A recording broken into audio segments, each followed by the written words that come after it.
part of the huge steppes system of Central Asia, and it's landlocked. There's no coast, and it is surrounded by other countries, the vast country of China on the south, and Russia on the north. And in the far west, just a little bit, it is bordered by Kazakhstan. So there is no seacoast here. There are no boats, but the Mongols managed to move around on land. They were one of the first people to use wheeled vehicles. In fact, in many times, in the 12th century and onward, sometimes they put their houses on vehicles, on wheels, on wheeled carts, and took them from place to place. Next slide, please. So to let you know what Mongolia is today and what it's like to go there, it's very sparsely populated, most sparsely populated land on Earth. There are less than 2 people per square mile. And over a third of the people now live in the capital city, which is known as Ulaanbaatar. And it means Red Hero, in case you would like to know. It has a very strong relationship with Russia. And until 1990, it was very closely allied with Russia and had a communist government. Most of the present-day infrastructure in the country was built by the Russians. Mongolia is traditionally a pastoral economy. And as the previous speaker was talking about herds and wealth seen in terms of herds, this is also true in Mongolia, but it's changing. Mongolia is a very rapidly advancing third world, if you want to call it third world country.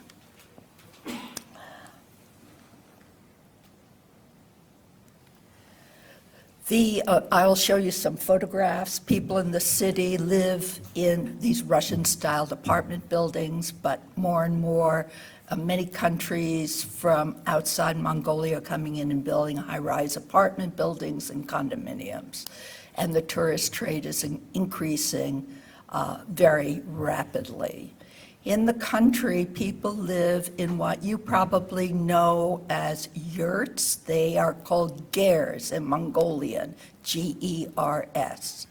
And they are these rapidly, you can construct one in about 2 or 3 hours. They're very warm, they're very cozy, they're very roomy, and they are mobile. And that is what the advantage of them is for herds people, is that they can follow their herds and set up a new home for themselves in less than 3 hours wherever the herds are grazing in the pastures. Most of the countryside lands are government owned, and not really government owned, owned by the people of Mongolia. There's very little in the way of private property.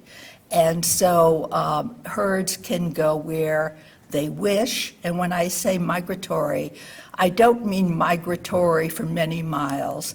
Most families, herd families, migrate between lower lands in the wintertime and higher lands in the summertime.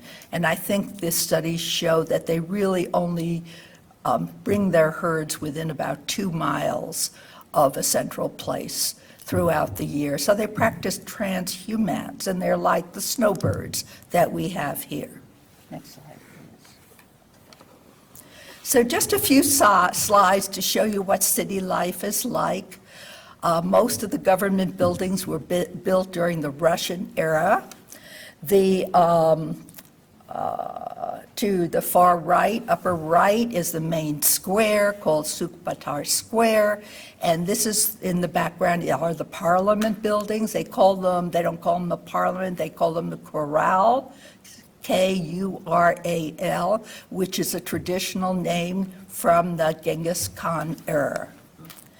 And people in the city are dressing more and more in Western style clothes, but occasionally and particularly on holidays and for occasions like marriages and funerals, and when they play their great Nadam games, people dress in the traditional style of Mongolian clothing, which is very beautiful and very elaborate.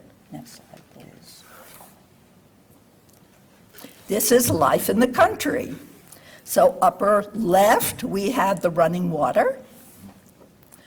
In the center, the mobile homes. To the right, the Uber. To the lower left, the Mongolian freeways. In the center, the church. And that's me in front of my gear in my research camp. Next slide, please. There are no paved roads outside of the city. The one paved road that was built by China, mostly for exploitation of the very abundant coal in Mongolia, runs from Ulaanbaatar to Beijing. And for a long time, that was the only paved road, and it was only completed about 3 years ago. So all the roads outside of the city are unpaved. So Mongolia has very rich cultural traditions, but most of them only go back to the Genghis Khan. They call him Chinggis Khan. It's Chinggis era, which really wasn't very long ago, from about the 11th to the 14th century AD. So it was about the same time as our Four Corners Pueblo cultures were very important and very prominent. And this was the period where they developed the great Mongol Empire. So most of the cultural traditions go back to only the middle of, well, let's say the 11th century. Chinggis Khan is a great culture hero. He is the superhero of every Mongolian kid, and his image is seen all over the place, and people try to emulate that image. Next, please. Let's go back one more slide. You want to try it? Yeah, the arrows, Okay. and then the yellow is for the laser pointer. I want to call attention to this guy here. The horses, it's a very horse-centered culture. All the little villages have their own games. They're called Nadam games, where they compete in the 3 manly sports. The manly sports are wrestling, horse racing, and archery. So they have the national games that are like the Olympics, but they also, in every little town, in every little region, seasonally, they have these games of competition. And you will notice that the horses are ridden by kids from usually about 5 years old up through 12. The horses are not ridden by adults. When a Mongol, it's a very horse-centered culture. When a kid is born, he gets a horse to raise, and you will also always see kids riding with their parents or their father on the horses. The horses even go so far as being represented on the musical instruments in Mongolia. All the fiddles have horse heads. And this is, if you ever get a chance to see a Mongolian orchestra, I urge you to do it. So the cellos and the violas and the violins all have horse heads. The wrestling is a kind of a wrestling where it's an endurance wrestling. They get each other in a hold by their shoulders, and it's trying to catch your opponent off guard or off balance to throw him to the ground, and that is Mongolian wrestling. Usually many matches go on at the same time in the ring, and each match has a judge, has its own judge. Very interesting to watch. The outfits are very are also very interesting, but I'll go into that another time. There's stories about that. So let's go on to the archaeology of Mongolia. So that's your quick trip to Mongolia, okay? I went there, I'd never been there before, and what I knew about Mongolia and its archaeology when I went there the first time was zip. And believe me, it was really scary. So most of the Mongolian archaeology that you hear about is the period of the Great Mongol Empire that I was speaking about before, that's still so popular among the people of the country. And most people don't know. So, but it's not really very old.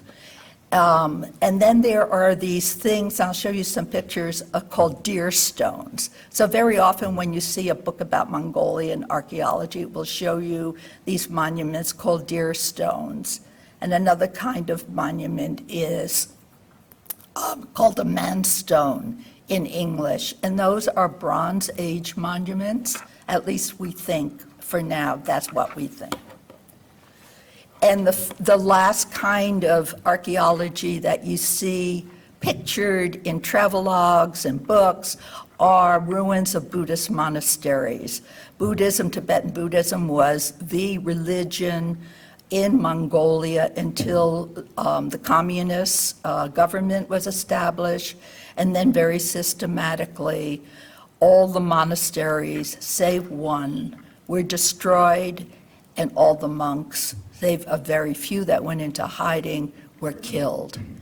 And so what we see today, because Mongolia went back to being a democratic country and only in 1990, is a resurgence of Buddhism.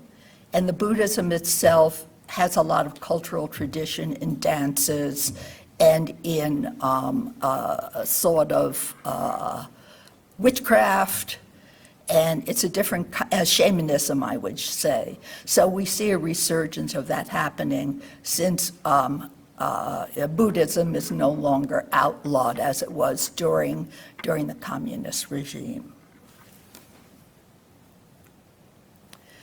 I want to tell you a little bit more about the diversity between the northern and southern Mongolia because it has to do with the archaeology. The northern part of Mongolia is very mountainous. There are glaciers, huge lakes, pine forests, and is just very lush. It also has permafrost. Most of the archaeology in Mongolia, until very, very recently, took place in the north and the west of the country in this kind of a terrain. I don't know if it's because the archaeologists like the weather. I mean, that's what they say about New Mexico, right? New Mexico was always popular archaeologically because that's where all the northern archaeologists went in the wintertime, so they would have good weather.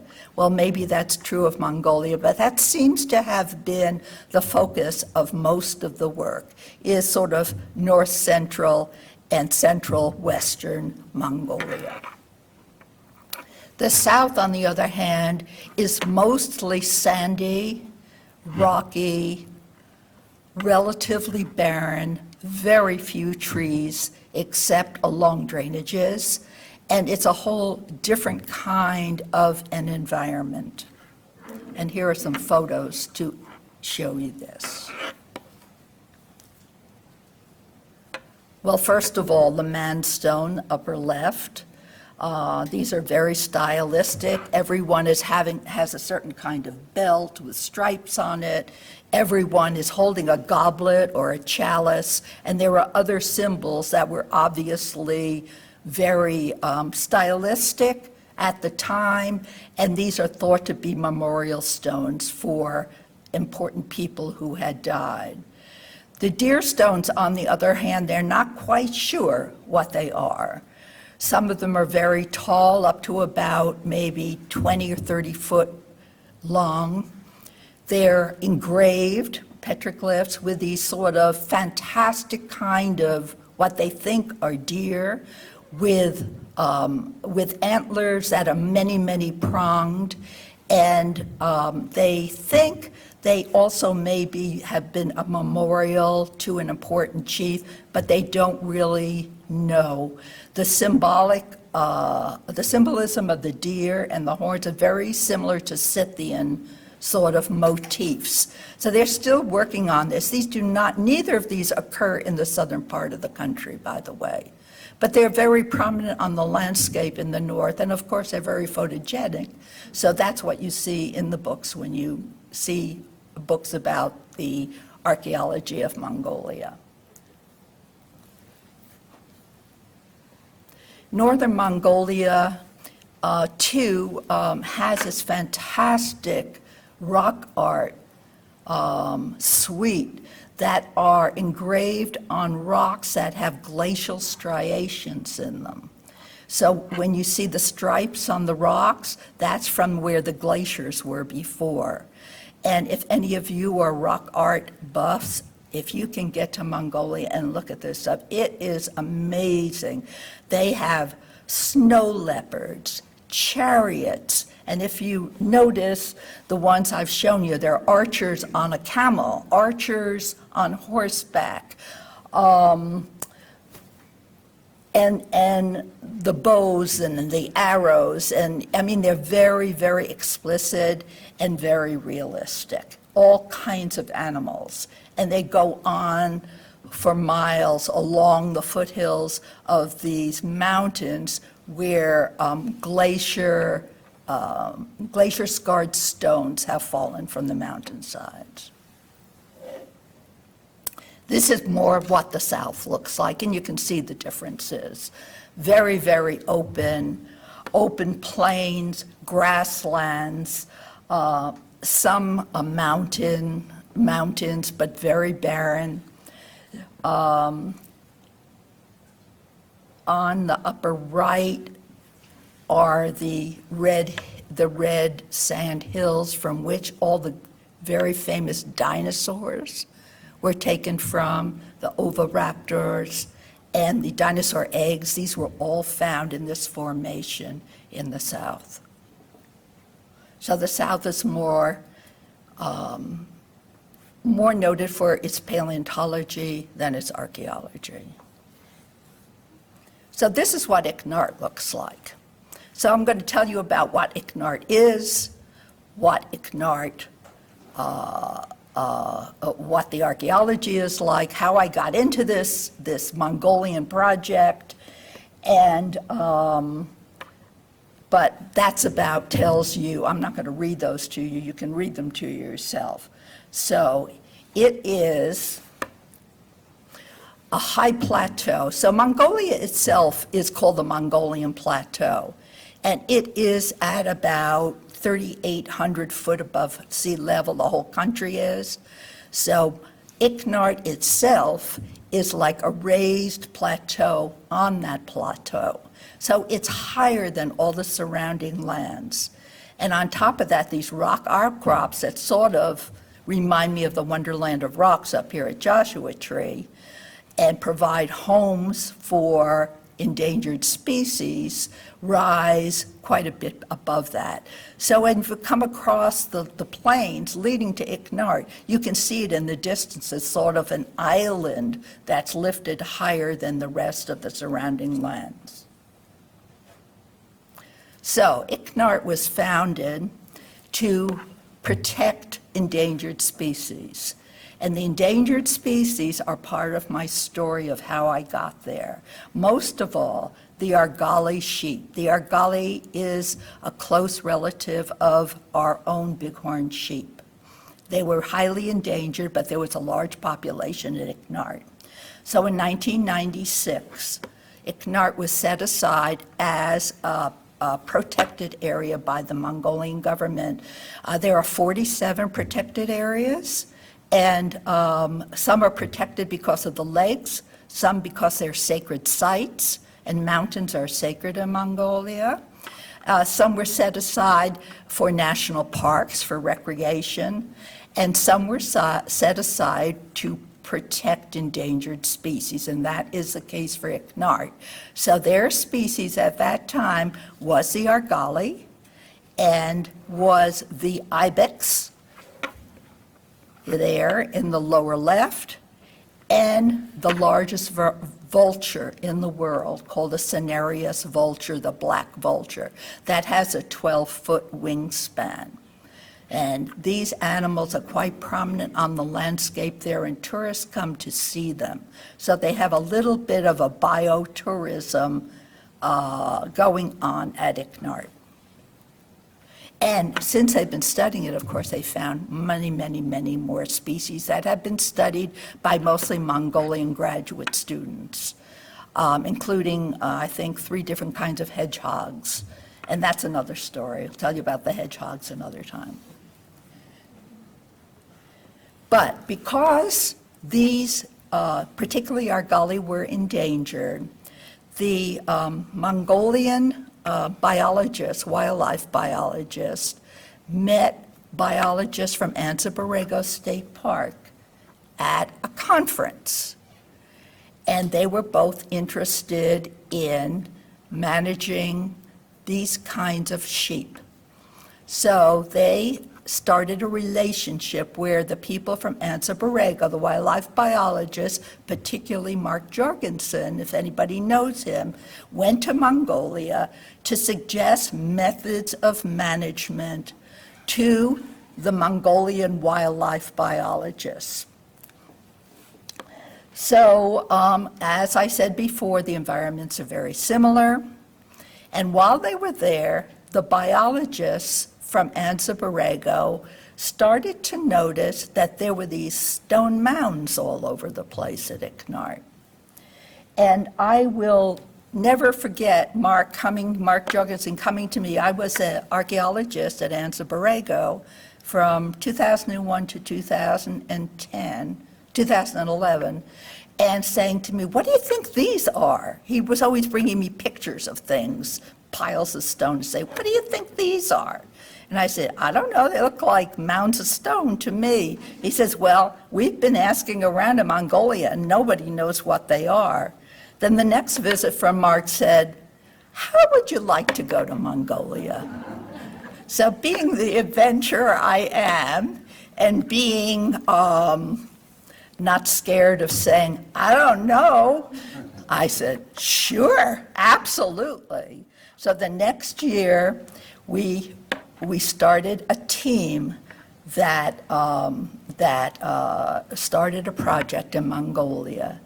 And when you talk about people who don't know anything and leading 10 volunteers who I'm supposed to tell them what to do, it was really an adventure for me. I was really nervous. So that's how I got into this project. So that's what we're going to talk about right now. And I'm going to tell you about what we found, how we found it, and what we're doing now. So that was me. And when I tried to do my background work before I got there and went to the Mongolian archaeological record, that part of the country was absolutely blank. There was nothing. Whereas in other parts of the country that I talked about, the north and the west, there were names and dots for all these archaeological sites. So there was nothing in this area. There were no publications, and there were no maps. I went without a map. I had no idea where the heck I was going. And much more, the borders of the protected area weren't even marked. So we didn't really know some of the time where we were in the protected area or out of the protected area. Mongolia was created as what they call a paper park. It was a park or reserve created on paper. There was no money, there was no staff, there was no law enforcement, and what else did they know? And there was no knowledge. They knew that there were these endangered animals there, but they had no idea about what cultural resources or archaeology were there.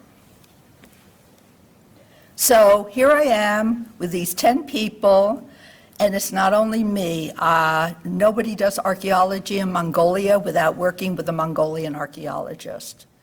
So we teamed up with a PhD archaeologist from Mongolia who worked for the government, and he and I have been partners all this time. I learned a great deal from him, and I'm hoping that he learned something from me. He was trained in Russia. His name is Sado, in Mongolian, let's see if I can say it. Serendagva Yadma. In Mongolian, people only have one name. Then the second name is the family name. So you never use your family name except on formal occasions. So Serendagva became Sado. So Sado was with me this time, and he was the one who taught me what a Bronze Age burial looks like and what an Iron Age piece of pottery looks like. So, you know, after a while I picked it up. So what we had in hand when we went in 2010 were 52 UTM coordinate locations that the wildlife biologists had seen things. They had no idea what they were, but they were mostly prominent on the landscape, above the ground, and guess what? They were all along the roads. So I decided, well, that's really interesting. They must have had all these archaeological activities on the roads, along the roads. And then, of course, I remembered about bias samples. So as you ride along the roads, these dirt roads all over the place, you can see things. So in 1910,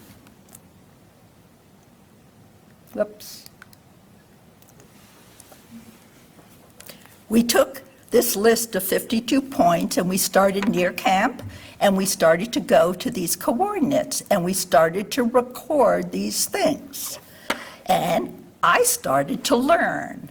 So right in our camp, upper left, is one of these rock piles that are ubiquitous all over the place there. So Sado tells me, well, these are early Bronze Age burial mounds. They're all over. A lot of them have been looted. And this is what a lot of the coordinate points that we had from our, I'm going to take this off top. It's like my mask, that's out too. So that's what those were. So we started to record them, and then one started to look like the other. And we figured, well, it's nice to record them, but if people were dying here and being buried here, they must have lived here too. So where is the archaeology of the people who lived in this area? We also knew that there was this Buddhist lower left community that had been destroyed during the purge during the communist years. And it was huge. It was over a mile square with all kinds of buildings like living quarters and furnaces and enclosures and places where prayer wheels were built and gardens and, of course, the temple. And the first year, we recorded that huge site, at least a portion of it. And so we did that. And at that site, locals, guides who brought people to see the animals, had been collecting all the artifacts that were in the destroyed structures and laid them out like a little impromptu museum, removing them, of course, from their context. So we did a little data recovery on that and brought them to a local museum and got them identified as to what they were. So there was a lot of ironwork, but still there are many other artifacts that remain in the ruins of that Buddhist community. And people, you know, the guides who brought people around, they didn't know that they weren't supposed to do this. There was nothing that people understood about archaeology or removing things or taking things and putting them in their pockets to take home. So that was the state of affairs when we were there.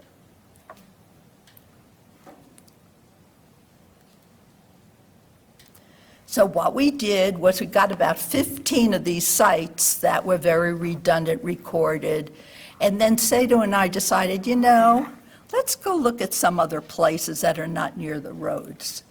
So we decided we'd pick out 4 places in Icknart that did not have any coordinates mapped on them, and we would just walk and see what we could see, and that's exactly what we did.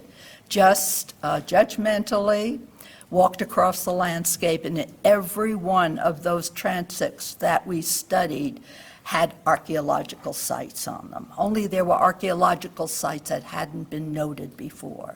For instance, huge scatters of lithics, huge scatters of metal objects, mounds of various kinds, other constructions and burials that were close to the ground that weren't sticking up like monuments for the biologists to see. So everywhere we looked, we found types of archaeological sites. So at the end of the first year, we had recorded 15 sites that were noted by the biologists, and then the rest of them, of the 33 sites were recorded, were these other kinds of sites that we saw in our transects that we worked. And they included place where people were quarrying toolstone production workshops. Let's see. And there was not supposed to be any rock art in Icknart. Well, we found rock art too. And if we hadn't looked around, we would never have known about this. And that's the beginning of our work there. So those red ellipses that you see on the map of Icknart are where we walked that first year when we were being introduced. By the way, my colleague Sato, Mongolian PhD archaeologist, had never been to Eastern Mongolia. No Mongolian archaeologist had ever been in the area.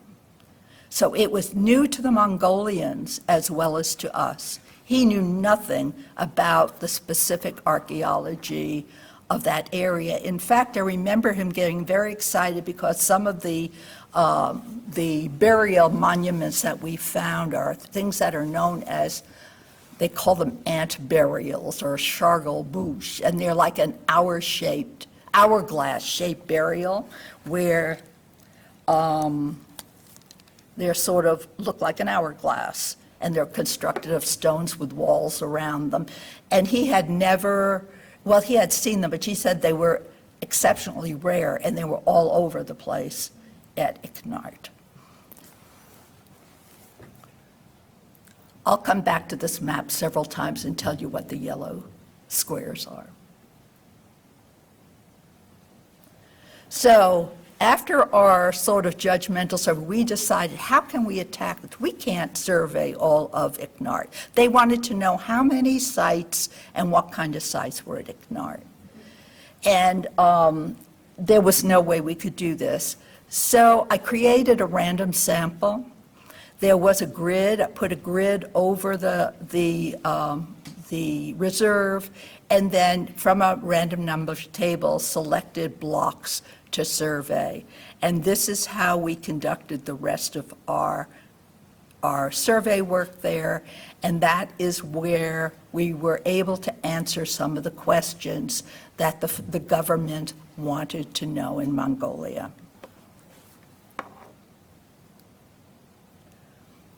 So on your right is our base camp, our research camp, and the gairs that we lived in. Some of the rocky outcrops, the granitic outcrops. So we just walked across the landscape. We found the points on those blocks, and we just walked and recorded what we saw. And we did that Let's see, I think we finished it up in 2015. So 2011, 12, 13, 14, we finished in 15, and we finished 23 of these random blocks in our 2-week field seasons. Sometimes we had 2 seasons. Sometimes we were there for a month with 2 teams, and sometimes 1 team. But we were able to complete our sample in 2015. And just to show you some of the terrain that we walked in, we found a lot of these. Upper left is a Hiriksur, the Bronze Age burial tombs that had been looted long ago and had completely silted in. We surveyed around the shores of these ephemeral playa lakes, very much like you have up here in the high desert, that when it rains, they fill with water. The cattle come, the herds come. I won't say the cattle because there aren't any cows. There are the 4 noses, they call them. The camels, the goats, the sheep, and the horses, and yaks in the north. So the herds come to drink of this ephemeral well. Sometimes they swim in it. And one would think that during past times when that happened, humans would have been around those sources of water too. We found a lot of constructions that we have no idea what they are. We still do not because we haven't conducted excavations. And we found a section of the reserve that had sites that were not known before in this area, and they're called cave burials. And top right is a cave burial. So what we looked for, these were discovered on our random survey, and we found, I think, maybe 16 of them in one area, is overhangs in the rock outcrops where the deceased was placed with all of the belongings, his or her, haven't found any women, belongings, and the opening was sealed up with dry laid masonry walls. So if you looked at a rock pile and you saw these fallen walls, which means that somebody had looted it, you know you had what they call a rock burial. And these are all in and around the time of the Mongol Empire. So before and after, and it was only the elite that were buried in this situation. They were looted probably soon after the burials and to the recent time because there were valuable things in there. Like we found, we found one where somebody had the litter upon which the deceased was brought into the cave. We found a casket of hand-hewn wood tied together with leather strips. We found, and I think there's a picture of a wood saddle. Somebody had a crutch, and they were selling crutches that looked exactly like it in the market. I thought that was really interesting. But silver goblets, a lot of jewelry, beads, and a horse carrying, things that people would use to care for a horse, like a pin to pick the stones out of the horse hoofs, combs and brushes and whips, and the ornaments. The horses all still today often their bridles will have ornaments on them, silver ornaments. And we found all those things that were in these burials. There's the rock art, Sado up there with the rock art that was not supposed to be at Icknart, and he thinks it's Bronze Age. He's a rock art person, and I don't know if I told you this. Did I tell you this, that he's a typologist? So, in the United States, we don't do much of that sort of old-fashioned European typology, but his education, his PhD education was Russian, and they based their lithics, for those of us who are archaeologists, on sort of the French typological scheme. So they were really into projectile points and all the lithic, everything had a type. But if something didn't fit into that type, it was either Paleolithic or it got tossed. So I think that I have finally convinced Sato that some of the big chunky tools that we found were probably not Paleolithic, but were probably heavy-duty tools. So I think he now believes me, but he didn't in the beginning.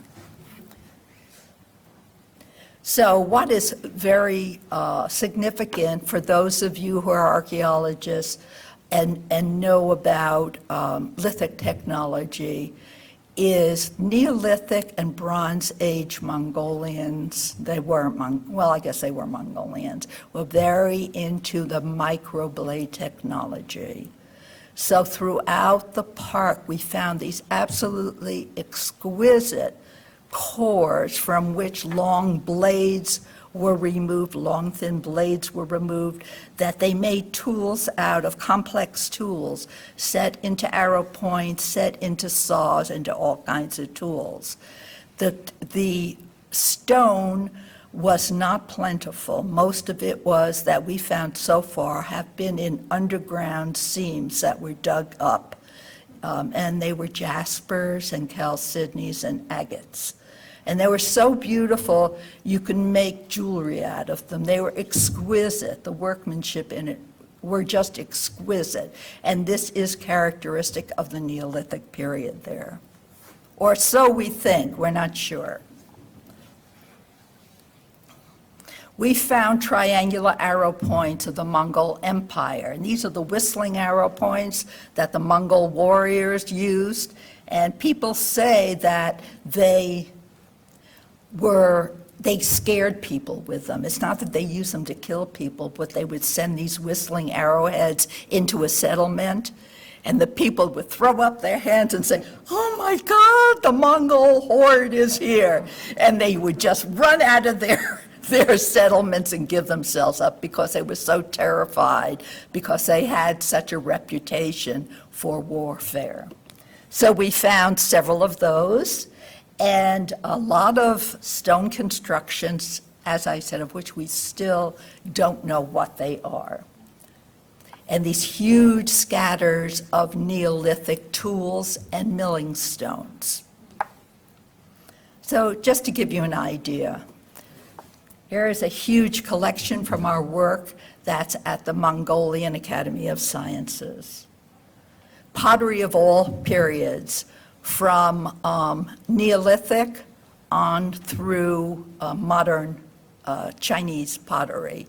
So, and a great variety. In fact, we have one of them, our Mongolian students wrote a master's thesis on the pottery at ICNART. This gives you a bit of a look at these sort of cave burials I was talking about a few moments ago. Also bones, the human bones in some cases, but also the bones of probably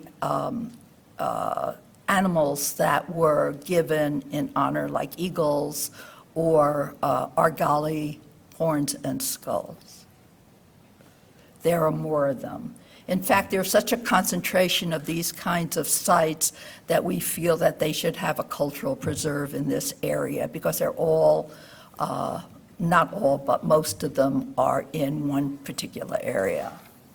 So it must have been a traditional burial ground.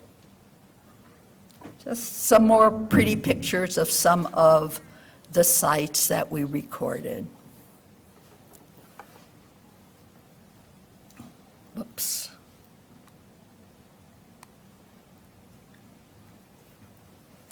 Milling stones, probably a sharpening stone,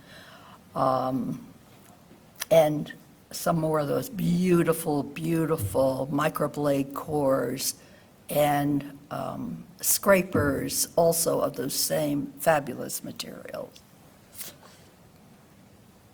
So every season, we went back until we finished this random sample.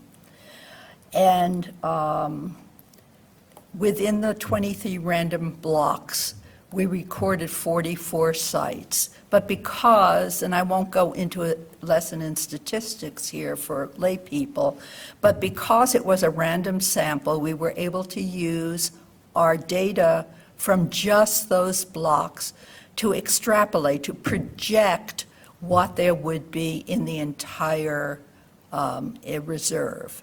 So these pie charts show you in percentages of what kinds of sites that we found. As you can see, most of them were burials. I think they were burials because they're so obvious on the landscape there.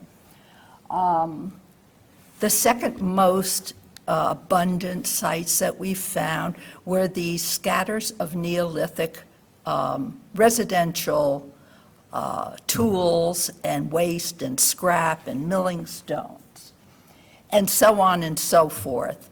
And then we were able to use these data to determine and make a prediction that there are nearly 5,000 archaeological sites at Icknart Nature Reserve.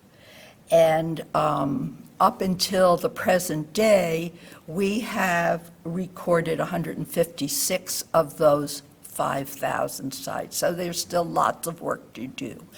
Many of them are duplicated, and many of them we know about because other people have been doing work on the Buddhist settlements. People have studied for their dissertations those Hirixurs, the Bronze Age burial mounds. People have looked at some of the late Bronze Age rectangular burials and excavated them and know about them. So to go forward with research, we wanted to study and continue to study something that nobody knew anything about. So other researchers have looked at these other kinds of features I just mentioned, so we could say, okay, so this is, this is that, and this is that, and we don't want to replicate somebody else's research. So I'll let you read this. So what we decided to do was to concentrate on the Neolithic period and the transition during that period from hunting and gathering to becoming herd people and the domestication of animals. So that is the little piece of the puzzle of the Mongolian past that we are concentrating on. And I established a relationship with an environmental archaeologist, Professor Arlene Rosen at the University of Texas, Austin, who is now heading up the project. And we are searching for those Neolithic settlements on the surface or subsurface and using some advanced methods. So nobody really understands what happened, what made hunters and gatherers, similar to the kinds of people we had living in this area, settle down and begin to domesticate animals and become herdsmen. So that is the archaeological question that we're asking. And Arlene, who is the environmental archaeologist, thinks that about 6,000 years ago, there was a period of climatic mildness where there was more rain, that the grasses were lusher, and that perhaps people settled in for a long period of time, that they harvested perhaps the native grasses.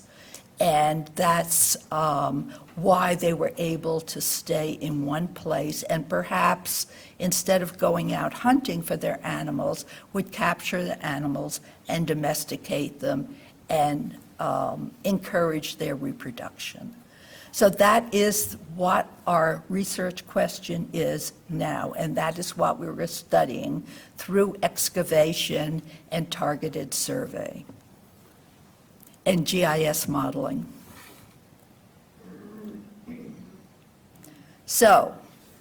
Now, this is what the map of Icknart looks like. Each one of those red points is a recorded archaeological site, and you can see yourself how much they're more concentrated in the north than in the south.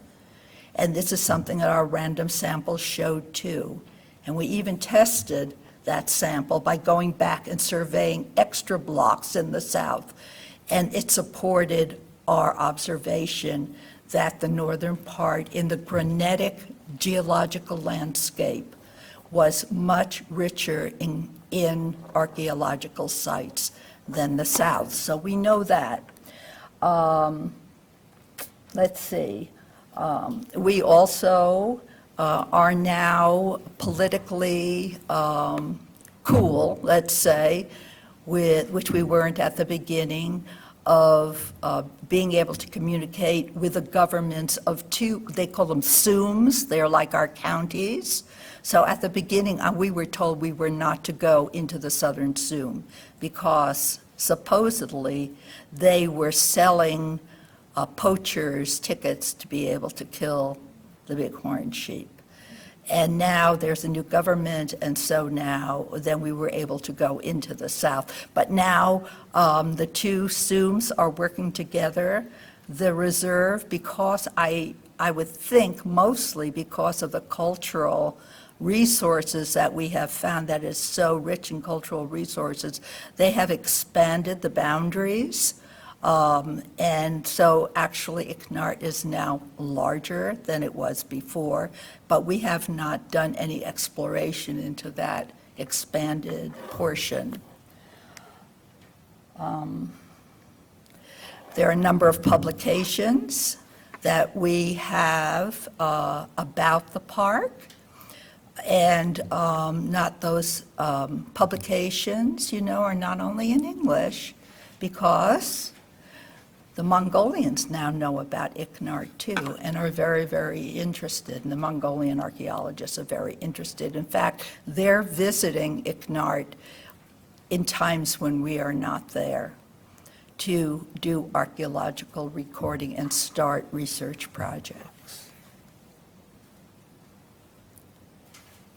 We have had international exchanges where we brought our Mongolian archaeologists to the United States to attend conferences and give papers, to learn English, to attend specialty training. So we received grants in order to do that. They even visited the Koso petroglyphs. And we have enabled their ranger staff to include a ranger, a law enforcement person, who's dedicated just to monitor the archaeological sites. And we received a grant from the U.S. Embassy in Ulaanbaatar to allow us to hire a ranger and to equip him with a motorcycle and all the equipment that he needed in order to do this. And he continues to do that today, but we now seek donations to pay his salary. His yearly salary is $2,900.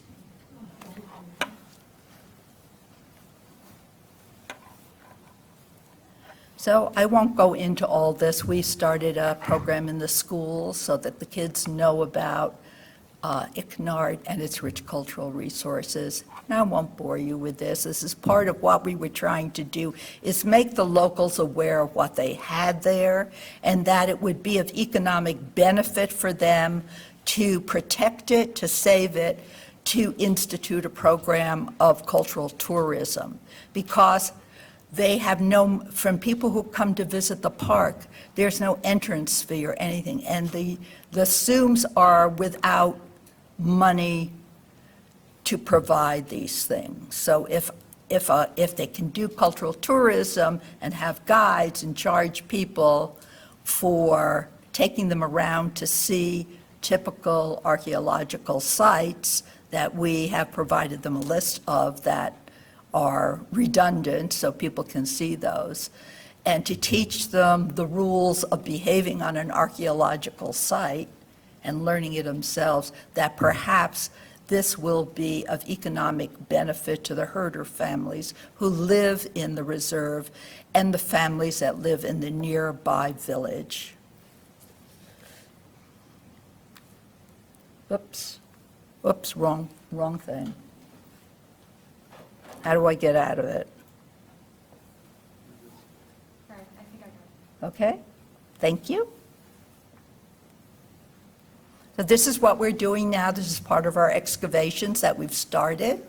As I said, we received a grant from the National Science Foundation for 2 years of work. Last year was a wipeout because of COVID. This year was a wipeout because of COVID. We were supposed to be there in August, but we are already planning next year where we'll be able to focus more on our specific research question that we have decided upon pursuing.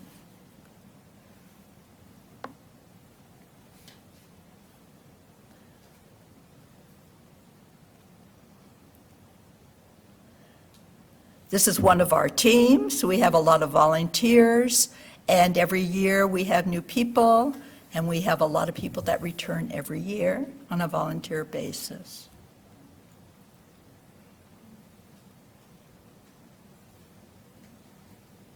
We hope that we have helped the Mongolians at the camp and in the area to understand what a rich source of their own cultural heritage Icknart is, and to take advantage of it. And all these institutions and organizations were involved in supporting our 10 years of research in Mongolia.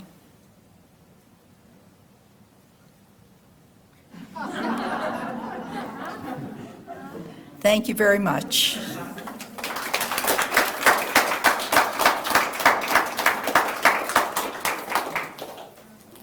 Thank you so much. Thank you. You're welcome. Thank you. Did I go over time? Or am We I started late, so you think you're right on time. Good. Yeah. Good.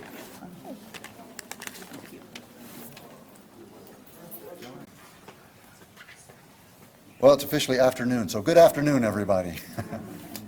My name's John Hale. Welcome to the 10th anniversary of Archaeopalooza, because this was a concept that Dean Piper and I started this back in 2011, and thanks to Kevin Wong for resurrecting this. It's great. This is glad to see the turnout. We're going to talk about the Atlatl today. And if you were here in 2012, this is the same thing I talked about then, but a little updated, and unfortunately we don't have the demonstration. But I'd like to mention, we've got a couple of in memoriams for Jim Brock and for Dan McCarthy.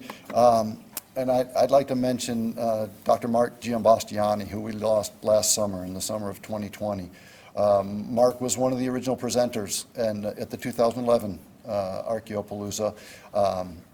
Good friend, brilliant archaeologist, and when we lost Mark, we really lost one of the good ones, and it saddens me that he's not here with us now.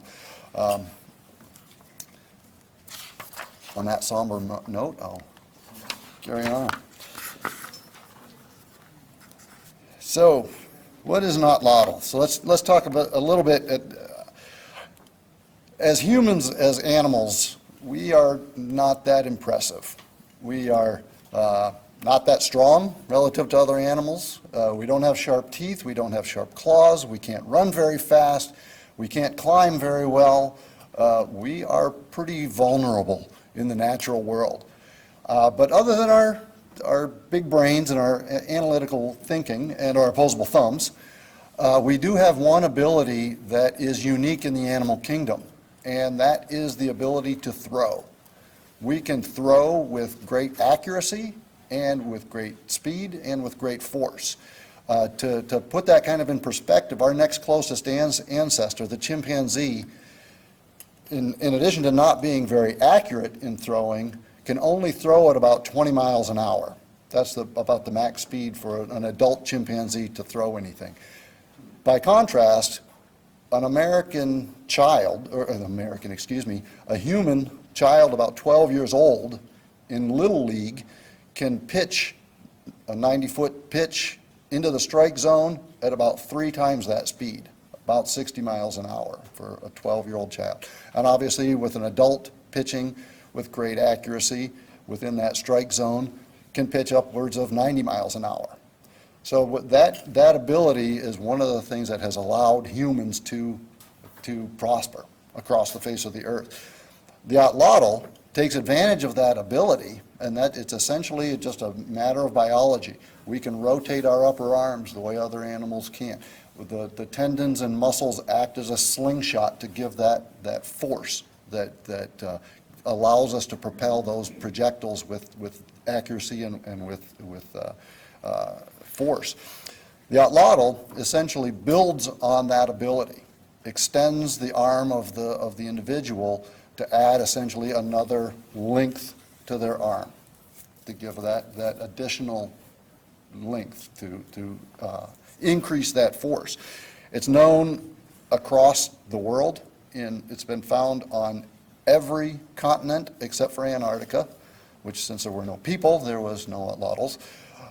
It's been found in nearly every culture across the globe. It's known by many names, some of which we'll discuss, but it is probably one of the single most important technological advances from the humans. I want to get into a little terminology before we get going too far, because there's a lot of terms we're going to talk about in the course of this. I'm pointing out particularly on the dart, and I have to thank Tony Suarez, whose booth is out in the room, for his incredible work. Tony is a craftsman of the first order, and his work is just amazingly accurate. So if you stop by his booth, and Tony will amaze you. So he has loaned to me his Atlatl that he made for the demonstration. So I mentioned in archaeology we refer to these as projectile points because typically we're never sure, we got to base it on the size. Was it thrown? Was it thrown with a bow and arrow, or was it thrown with an Atlatl? So generically we refer to these as projectile points. So that's the term I'll use most frequently. This removable bit at the top is called the foreshaft. The projectile itself is a dart. And let me set this down without shattering it or anything. And then on the Atlatl, we've got the finger loops here at the base, the handle, and then the spur at the top. So these terms are going to come up frequently. Sorry, I'm going to have to put on my cheaters. Age is catching up with me.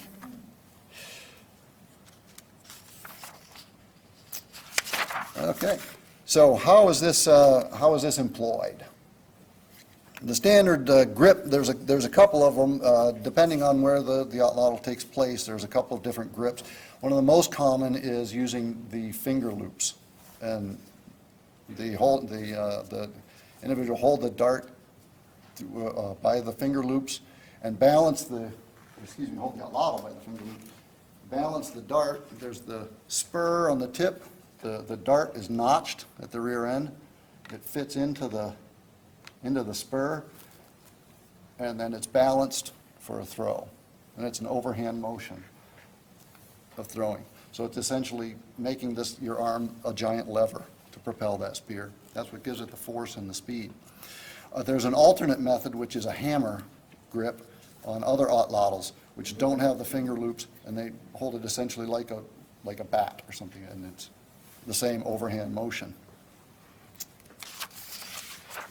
And just like a pitcher pitching a baseball, it's propelled by the entire body. So you're giving a lunging motion. So you're getting a strong push off of the legs as well to accelerate that dart. Oh, where did I put that thing? Here it is. So just in an overhand motion to propel that dart to great distances with great accuracy. Anybody with dogs might be familiar with the chuck it. It's the exact same motion. It is the exact same effect. You're propelling that ball to your dog's great delight that much farther by just extending your arm and flinging that ball. So I don't know if this was developed by an archaeologist with an interest in atlatls or not, but certainly was a moneymaker. I wish I'd have thought of it.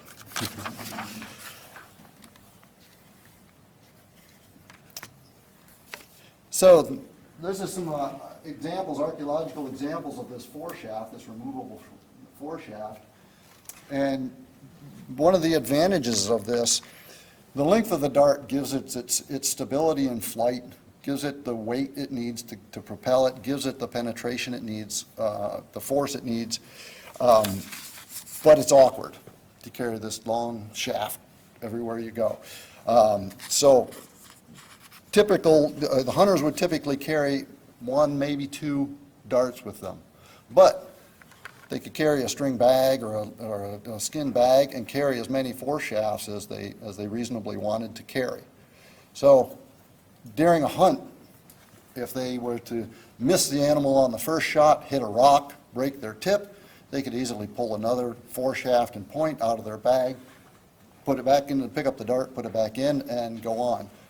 Or if they made a good hit the animal, but didn't kill it on the first shot, and as the animal ran off, the shaft fell off, leaving the point embedded, they could gather up the dart, put in a new foreshaft, and go back to work.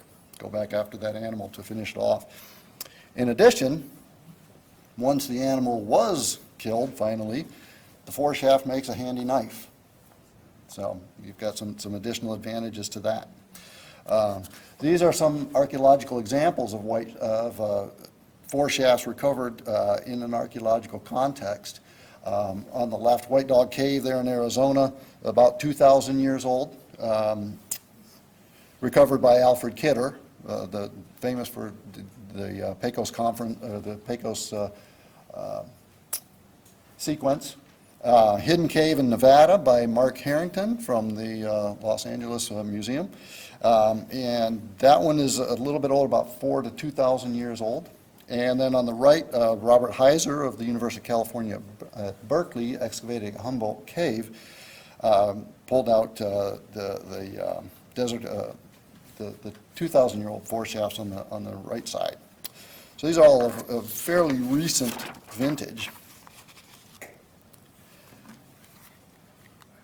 And much like the more commonly known arrow, the dart was fletched for stability in flight.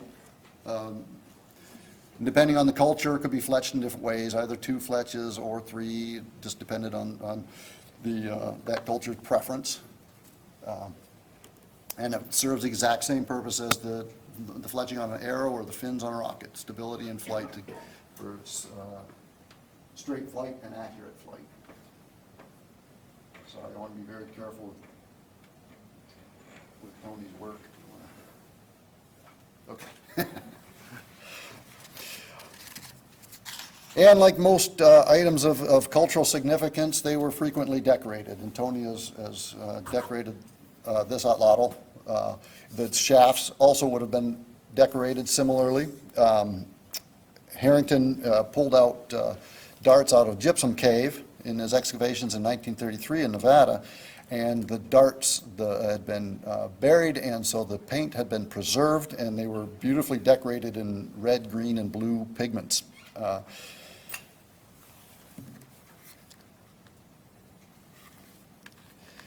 And a subject of some controversy within the research on atlatls is the purpose of the weights that were placed on most atlatls. There's been speculation in some cases that they acted as silencers, kind of been disproven, that they lent more force to the throw because it would resist the acceleration, and then as you accelerated the dart, it would increase the velocity of the dart.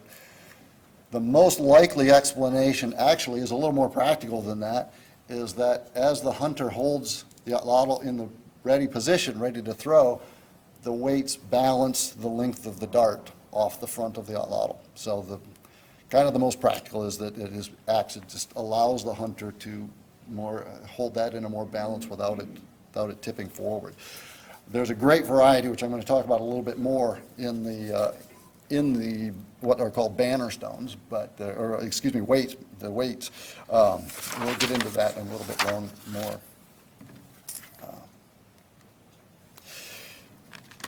This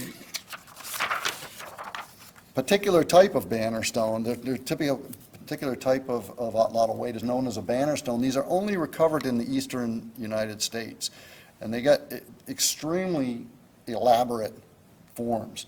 And for a long time, it wasn't understood what they were because the Atlatls hadn't been preserved, just the weights. And you can kind of see they're drilled through the center, and they're amazing works of art. And this is just a couple of examples. They come in an amazing variety of shapes.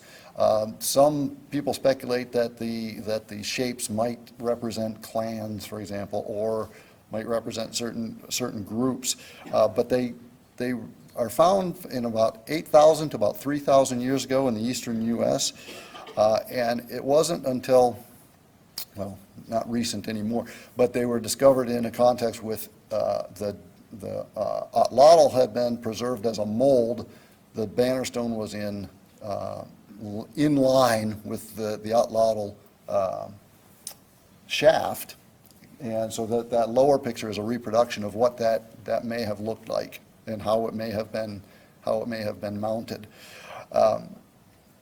There's no explanation as to why they would take this shape. They don't have any particular advantage to them. So the speculation is mostly that they are somehow representative of either ceremonial or clan association or something along those lines. But they are absolutely beautiful works of art in many cases.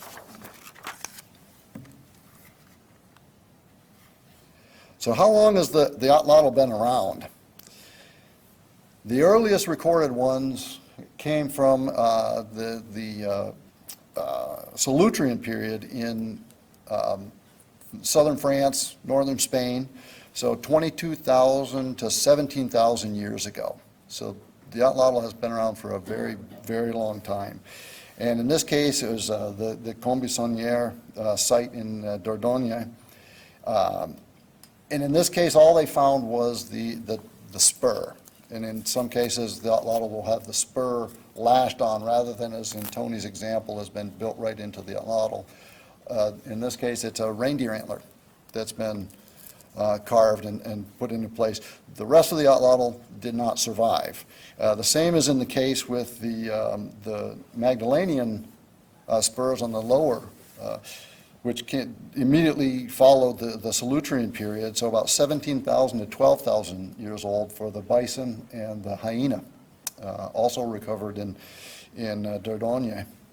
But again, amazing works of art, so you can kind of start to see from the work put into this what the significance of Atlatls were in this culture.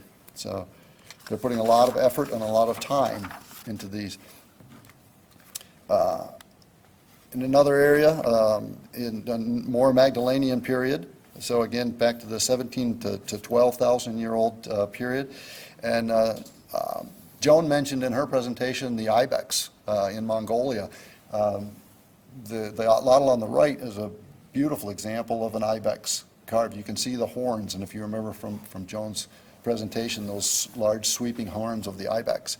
The one on the left has been speculated to either be an ibex fawn or a chamois fawn, or possibly a roe or a red deer, or possibly a reindeer.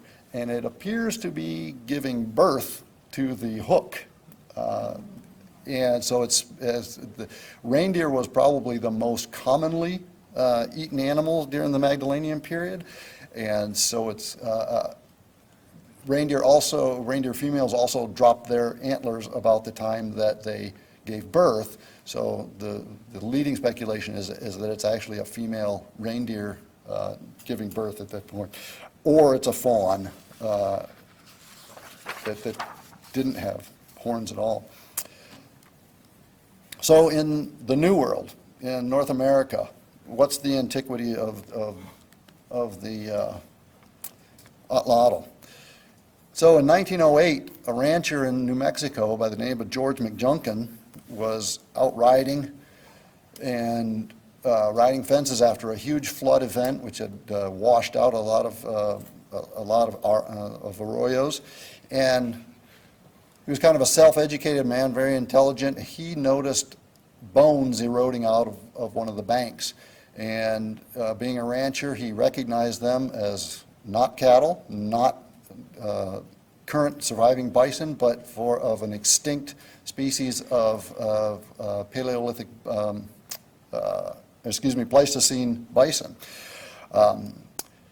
He tried to garner interest in the site, but wasn't able to until finally in 1922. After his death, his friends were able to get some interest in it.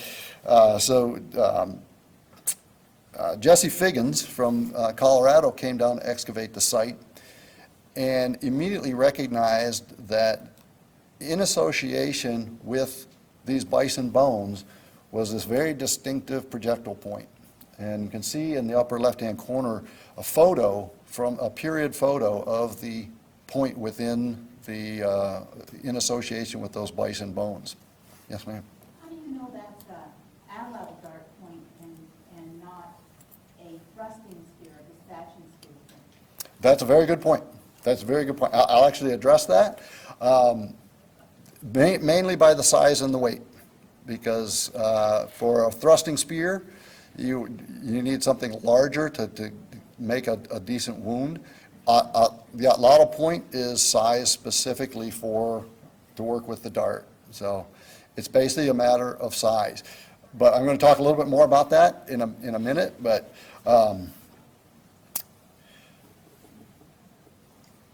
sorry. So at the time, the antiquity of man in the U.S. was estimated to be about maybe 6,000 years old, and that was mainly propagated by Les Herdlicka in the Smithsonian Institute, what is now the Smithsonian Institute, who was of the belief that anything older than 6,000 years was not possible. And he essentially was sort of the dog in the manger, and anybody who disagreed with him would find their career at an abrupt end. So it was anybody who would propose this theory, Les Herdlicka would shoot them down, essentially. So when Jesse Figgins excavated at Folsom, he was very, very conscious of that point. And so he preserved the point in situ, in the association with the bones, so there could be no dispute, that this was the context of this bones. They couldn't argue that it was introduced into the bones by rodents, for example, rodents burrowing deeper in and the projectile point falling down into the bones. It wasn't a result of sloppy excavation or any of the other things that Alice Herdlicka had accused other archaeologists of. And so as a result of Jesse Figgins' care and in the excavation, it set back the arrival of humans in North America back another 4,000 to 5,000 years through his care. And a side note, Les Herdlicka went to his grave arguing for no more than 6,000 years old, in spite of the overwhelming evidence. And as it turned out, Folsom culture was very prolific across North America. So Folsom points have been recovered, and they're very distinctive. Excuse me, let me back up a slide. They're very distinctive because of this large channel flute that runs the length of the point. Very distinctive, very difficult. That particular trait is only found in North America. It's not found anywhere else in the world in any lithic technology, and lithic technology spans the globe. But that particular trait is only found here in North America. So once Jesse Figgins identified it, they started to get a date range for this. it started turning up all over the country. And you can see it was a very successful culture. And in hunting these late Pleistocene mammals, mammoth, the extinct bison, they're associated with all of this megafauna. So much so, in fact, that for a long time it was assumed that that's all they ate, was this megafauna. We've refined that data a little bit. They definitely exploited that megafauna, but when they couldn't get that, they ate what was available. So just down the road from Folsom, which is in northeastern New Mexico, just south of there is a little town, Clovis, and a young guy by the name of Ridgely Whiteman, 19-year-old, just was very interested in archaeology and was following in the newspaper, following the excavations at Folsom, and he went out prospecting for sites of his own. And I'm intensely jealous of him because he found probably one of the most significant sites in America, the Clovis Site, and near Blackwater Draw. And in the case of the Clovis Site, very similar points. Notice it's got that flute, not quite as extensive as the Folsom flutes, but fluted point nonetheless. And once again, discovered in undisputable association with mammoth bones in this case. So, and most archaeologists will tell you all the really cool sites are not found by archaeologists. they're found by the avocational archaeologists, and then we find out about it afterwards, and you know, we get to go in and do the excavation. But so Ridgely Whiteman pushed back the arrival of humans in the New World by yet another 3,000 years. So, and for many years, the Clovis culture was the oldest culture known in the Americas. That distribution even exceeded that of the Folsom culture, which you can see that outline is of the Folsom culture with the Clovis culture overlain over that. What's really particularly interesting is you'll notice that all of the concentrations are really located east, on the eastern United States. So there's a lot of debate on the early peopling of the world, and did they come across the Bering Land Bridge and then basically stampede across the continental U.S. to settle in the east, or how do they? So not a topic for this presentation, but if you really are interested in the early man, I highly recommend looking at the work of Dennis Stanford and Dub Crook, who are arguing for a eastern migration, coming from the similarities between the Solutrean culture that I mentioned earlier and the Clovis culture are very strong. So if you're interested in that topic, I highly recommend looking up at the work of Dennis Stanford and Dub Crook. Dennis Stanford at the Smithsonian, not an Alice Herdlicka at all. In fact, quite the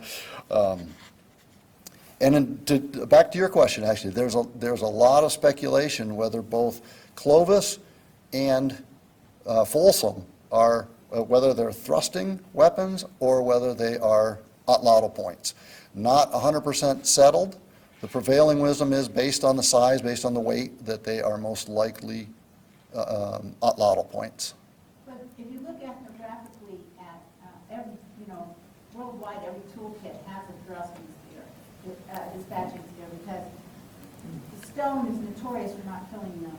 Granted. Right off. And two things, when you have a atlatl, a force shaft, you want the force shaft to stay in the animal while they're running, because that's when the hemorrhaging occurs, and that's part of the thing that gets rid of them. And so you always have a barb on a dart point that's set by an animal. You want the force shaft to stay in the animal. Epigraphically, you look at like in Africa. And again, in Africa, if you look at like the pygmies taking out the elephants, they want a morphology that's smooth, that you can take in and out. And I think what the flutes do is they facilitate the half going farther up because you don't want to degrade. For deeper penetration, sure. And sure. they also grind at the weakest part of the Vulture and the Clovis to keep them from bending in the half. And they also support the point well up into the half. And the stacking on the Clovis for halving. So I think from that standpoint, I'm on the side that thinks they're dispatching and thrusting. Well, that's entirely possible, but the contemporary points from the Solutrean and other areas were very, very similar on atlatls, which is demonstrated through the artifacts there, that they were not stemmed either. They were not barbed points either. So, How do you know those are atlatls? well, mainly by association with the atlatls. I mean, that's so. You're on them. Because there's usually a projectile and a dispatch. Right. Well, I mean, we could debate this all day, I know, but sorry. it's. We can talk to him afterwards. Yeah. Thank Yeah. you. I would be remiss if I didn't mention our regional contribution to this as well. Pinto Points, found by our own Betty Campbell right here in Joshua Tree National Park in the Pinto Basin, the eastern end of the park. Again, from the weight, these are assumed to be atlatl points as well. They fit within that range for the size that are most commonly used on atlatls. And the story of Betty Campbell and her studies in the Pinto Basin is interesting in archaeology because, once again, it's a case of sort of a less Herdlicka.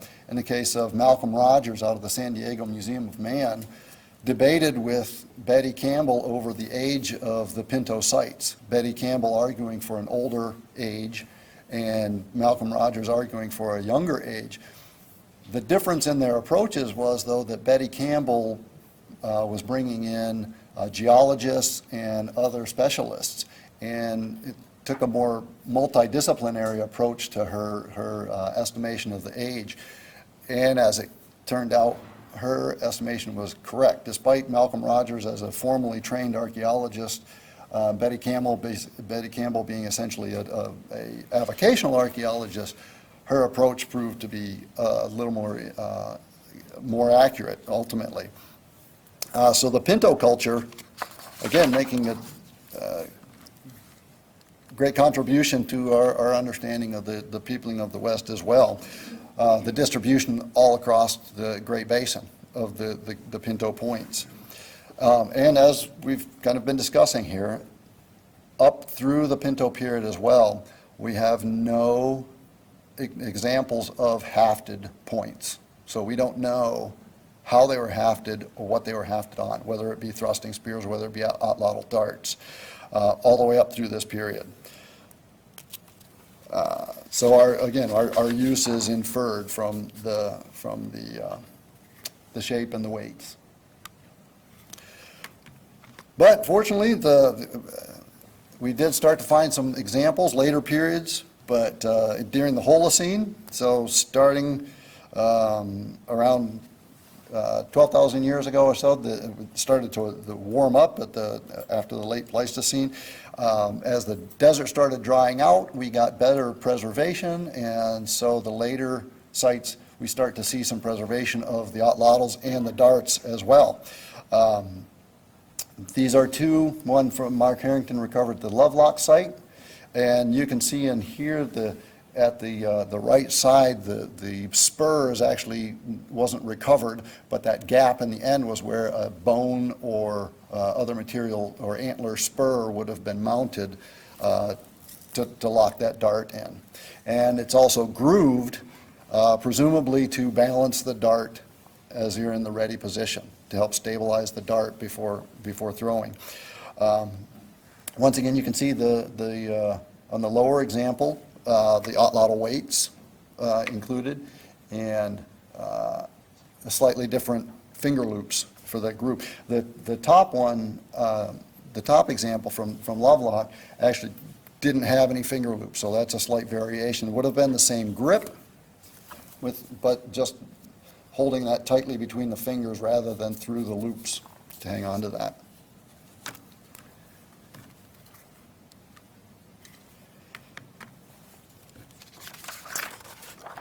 And Tony's example here is very similar to the atlatl recovered in the Broken Roof Cave. So in the Basket Maker 2 period, that atlatl is very curved in that picture, but it's actually due to warping. It would have been straighter, as Tony's example is. That's just warped from time. But you can see that's very similar to what Tony's work here. So he has very accurately recreated a Basket Maker 2 period atlatl. And this is one of our finest examples. The Broken Roof Cave got its name because during the excavation, the roof of the cave was very unstable and would occasionally drop rocks and boulders onto the archaeologists. So the excavations actually stopped there. There may be more material buried there. It might be a very interesting site to excavate, but nobody's been willing to take that risk yet. So we may never know unless we get some really brave archaeologists in there. And we know that the atlatl was widely used across the western United States anyway, because of the prolific depiction in rock art. Some are very definitely atlatls. There's rock art of people holding them, so we can infer that pretty clearly that it's not. Some of them get more and more abstract, where they end up as just essentially bisected circles, a circle with a line running through it. One of the inferences from that is that it starts to take on a more spiritual aspect, that it becomes an abstracted symbol of whatever they're trying to, usually a symbol of power or perhaps a symbol of luck, or we don't know. But it is prolific across rock art in the western United States. It starts to attest to the importance of the atlatl within the culture, that it is significant enough to be depicted in this way. So, and interesting to note too, when Kennewick Man, if you're familiar with Kennewick Man, the remains of the individual that eroded out of the bank in Washington, the analysis on his skeletal structure showed that he had wear in his bones, muscular structure, consistent with an overhand throw. That is interpreted to mean that he is using that motion for an atlatl. That you're not going to get from, say, a spear, because you're not using that same motion. You're not getting that rotation of the upper arm in the shoulder. So the interpretation is that he is actually an atlatl from throwing an atlatl. And he actually had a projectile point embedded in his hip as well, which looks like he took a hit from an atlatl. So either he was using an atlatl a lot, or he was a major league pitcher. So we don't know for sure. We'll never. So how effective, how powerful is the atlatl? You know, as a weapon, as a hunting instrument. Fortunately, we have actually very good records from the Spanish, because when they invaded Mexico, they were afraid of the atlatl.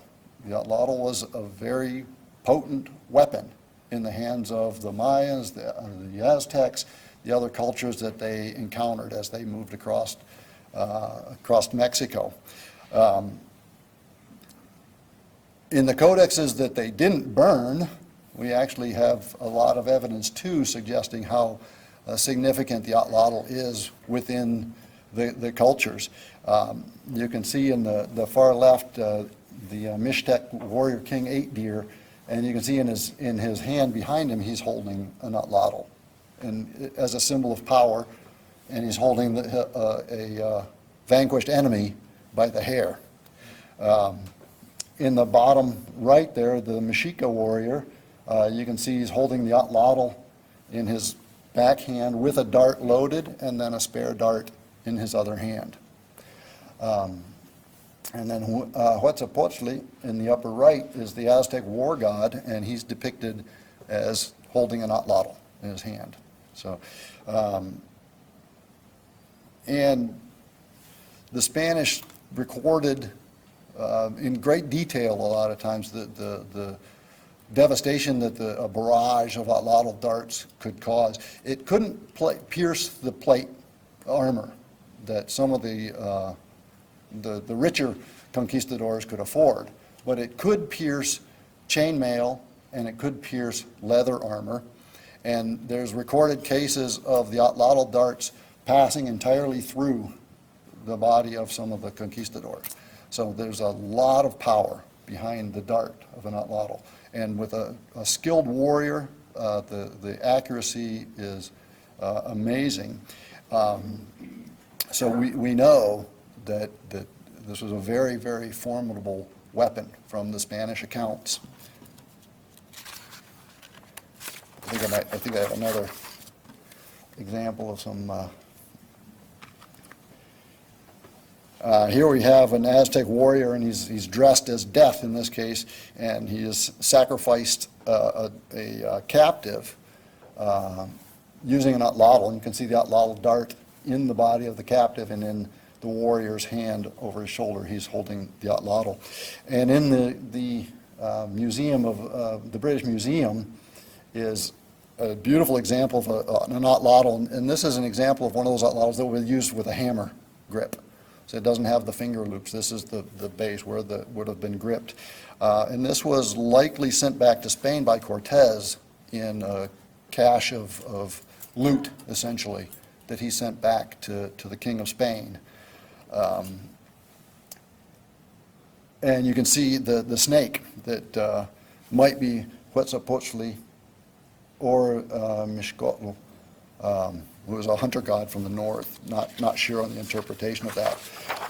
As I said, if the Spanish hadn't spent so much time burning the codices, we probably would know a lot more about these. But the Atlatl has persisted in Mexico, and up to about 60 years ago, it was still being used for fishing. They usually used a three-pronged tip on the dart, just like a harpoon, like a fishing harpoon, with a cordage attached to it, and makes a very effective fishing tool. And in very recent memory, they're still retaining these artifacts, and the author, Eduardo Williams, actually recovered this from a family when he was doing his research in 2009. When the Russians arrived in the Aleutian Islands in the mid-18th century, around 1740 or so, they reported that the Aleutians were using both the Atlatl and the bow and arrow. The bow and arrow is essentially useless from a kayak because you need both hands to use it. The Atlatl is a great advantage of being one-handed. The fishers, or the hunters, could use a paddle in their left hand or their not dominant hand, and the Atlatl in their dominant hand to hunt, so they could stabilize their kayak with the paddle at the same time that they could then hunt the marine mammals. The bow and arrow doesn't have near enough penetration for hunting marine mammals to pierce the blubber layers of seals and walruses and so forth, so the bow and arrow was ineffective. In addition, the heavier, larger Atlatl dart, they could attach a stronger cord to it, so they could harpoon with it and then recover the animal by just pulling it in with the cordage. So the Atlatl had enormous advantages over the bow and arrow. The bow and arrow, in the case of the Aleutian Islanders, was reserved occasionally for terrestrial animals, but almost exclusively for intertribal warfare. That was so it was handy for killing other people, but not so much for their main game animals. Also, the disadvantage of the bow and arrow too is it's not very resistant to water. If the bowstring gets wet, it tends to stretch, you lose the elasticity, and so it's not very effective. So there's many, many period photos of Aleutians with native Alaskans across the state with atlatls strapped to their kayaks. So it's presumed to have arrived around 15,000 years ago, but again, is still in use today in parts of Alaska.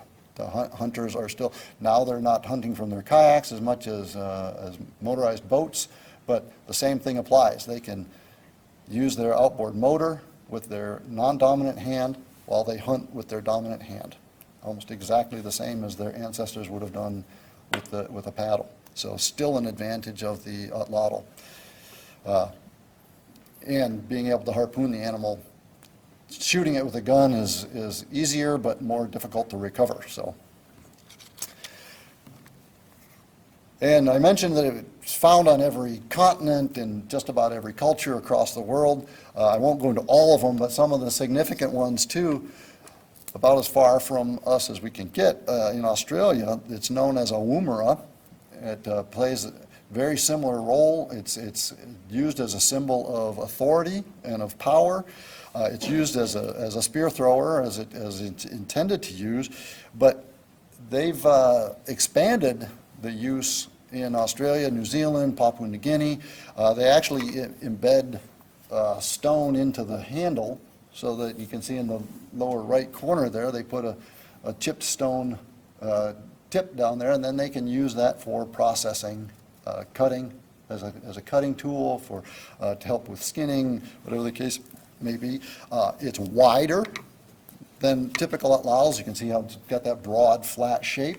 So it could be used as a tray for gathering food, for eating from it. It was a little bit stronger and heavier. It could be used as a club to dispatch small animals that had been hit but not killed, or in warfare as a hand weapon. So it could also be used, the wide ones could also be used as shields to deflect either darts coming at them, arrows coming at them, or spears. So, and the atlatl is dated to the earliest occupations of Australia as well, to around 40,000 years. So great antiquity in Oceania as well.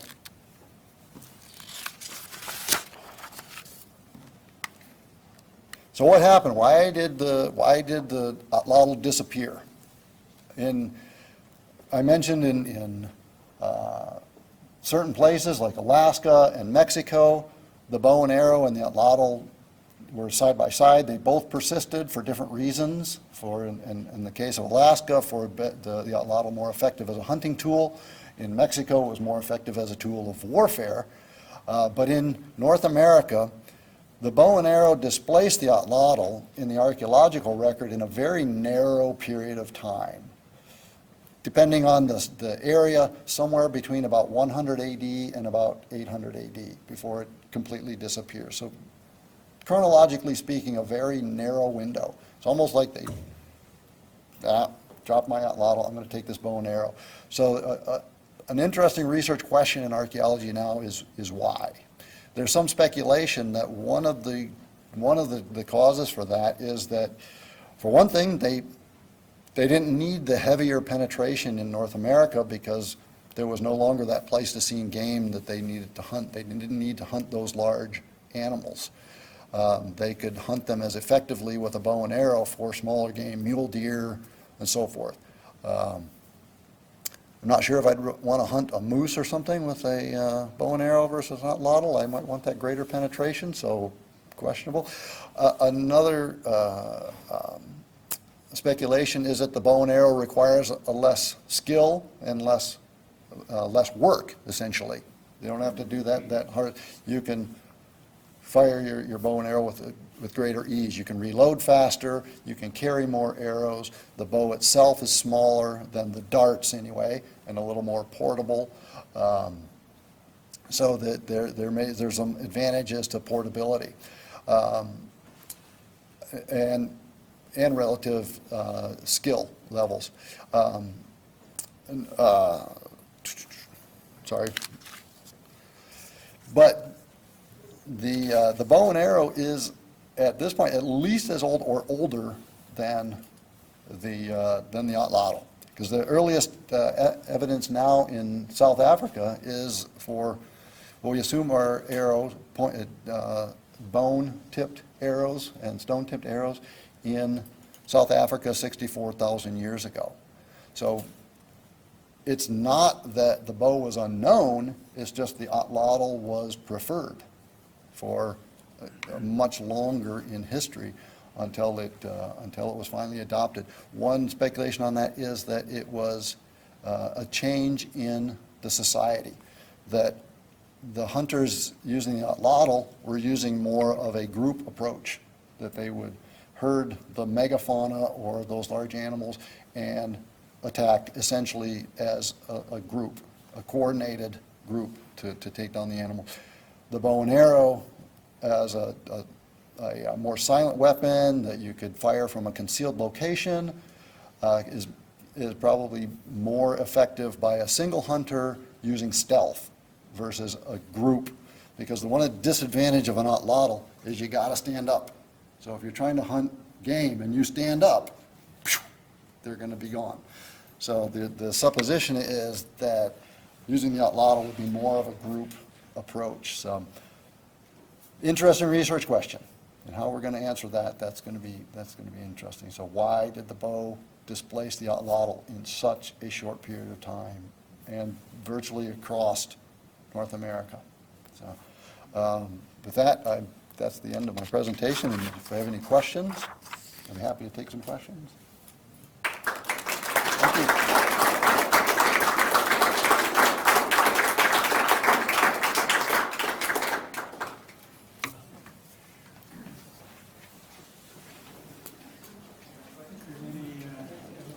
Okay, so the archaeological record. The archaeological record is different than the paleontological record. To be an archaeological record, you have to have some type of refuse from living people or our ancestors. So we now have a site in Africa that has artifacts, and it is 3.3 million years old. So right now, where we start with the archaeological record in the world is 3.3 million. And that record is dominated, at 3.3 million, is dominated by stone. Only recently, see if you go forward from 3.3 million, you come up to later times, metallurgy wasn't even developed until the last 5,000 years or so. So stone was an important part of the technologies that people used up until relatively recently. So we have basically 3.3 million years in which we can look at stone tools, and those are the primary data for archaeologists who want to figure out what people did in the past. So the name of this 3.3 million year old site is Lomekwi 3, and it is in Kenya, in the Turkana area, and they've dated the sediment to establish that those tools are 3.3 million years old. And this is one of the tools. Now, as you might expect, the farther back in time you go with lithic technology, people making stone tools, the less it looks like later stuff. So you go back in time. So there's always controversy on these early tools. Were they really tools? And I just wanted to use this as an illustration of, this is a flake. This is one of the primary things we see in the archaeological record. It's the result of what we call conchoidal fracture. Conchoidal fracture is like when a pebble, you put it into still water and you see those ripples going out from it. Well, the same with the fracture line in a rock. It starts at the platform and moves out from there, the fracture front. And the fracture, after it's broken off, that fracture front on the thing that's broken off is called the ventral surface.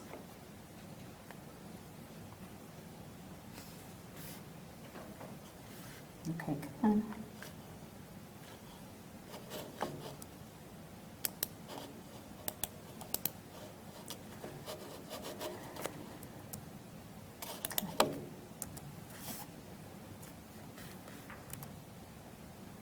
Am I going backwards? Yeah, okay. Okay, these are also from the same site, so this is an array of artifacts. One of the things, again, they have flake scars, and some of them are just flakes. And so you can see that this may look like a pile of stones to some people, but they are definitely made by hominins, our ancestors. There are no Homo sapiens 3.3 million years ago. So when we look at 3.3 million years of stone artifacts on 6 continents, we're talking about a lot of stuff. And so you would think that at this point in time that we'd have some kind of magical way to extract information about human behavior from these piles of stone. But there is no, there's a lot of controversy still. There's no uniform way of looking at it. There are no specific questions. I mean, there's some questions that scientists ask more than others, but there is many, many different ways of looking at and dealing with these data. This is my favorite quarry site. How would you like to analyze, oh, whoops, I did the wrong thing again. There we go. How would you like to analyze those? That's crazy. I mean, that's a lot of stuff. And I feel bad for this lady. I mean, so you don't want to be measuring a lot of rocks and counting a lot of rocks and sorting a lot of rocks if you don't have a reason to do it. I mean, what do scientists do? They ask questions and they find out the answers to those questions. If you're truly a scientist, you should be seeking information about a subject or a problem you want to resolve. And this is just to point out, we got a lot of stone artifacts, and most of it's flake stone, and we better figure out, you know, what we want to know before these data are all gone. So how do you extract human behavior from the lithic record? There are many approaches, as I said. There's a diverse range of questions that lithic data are asked to address by different researchers. There are a few core questions, particularly by archaeologists working with hunters and gatherers. Does everybody know what hunters and gatherers are? They're the guys that didn't have, quote unquote, agriculture. The primary thing that distinguishes them is that they have animals and plants that have been genetically manipulated. But the people in California were also hunters and gatherers, and also in Europe in the Mesolithic were hunters and gatherers. And they certainly manipulated their environment, and they certainly did things to allow them to extract more from their environment. But they didn't result in genetic alteration. So the difference between agriculturalists and hunters and gatherers is getting blurred.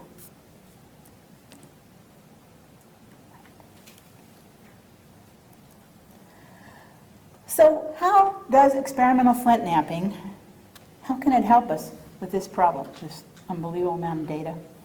Well, there are lots of flint knappers that are anthropologists, and I've determined through looking at the literature for this discussion here that if you look through the viewpoint of 4 people, or 5 people actually, 4 different ways of looking at things, you have 4 different ways that flint knapping might be helping the archaeologists.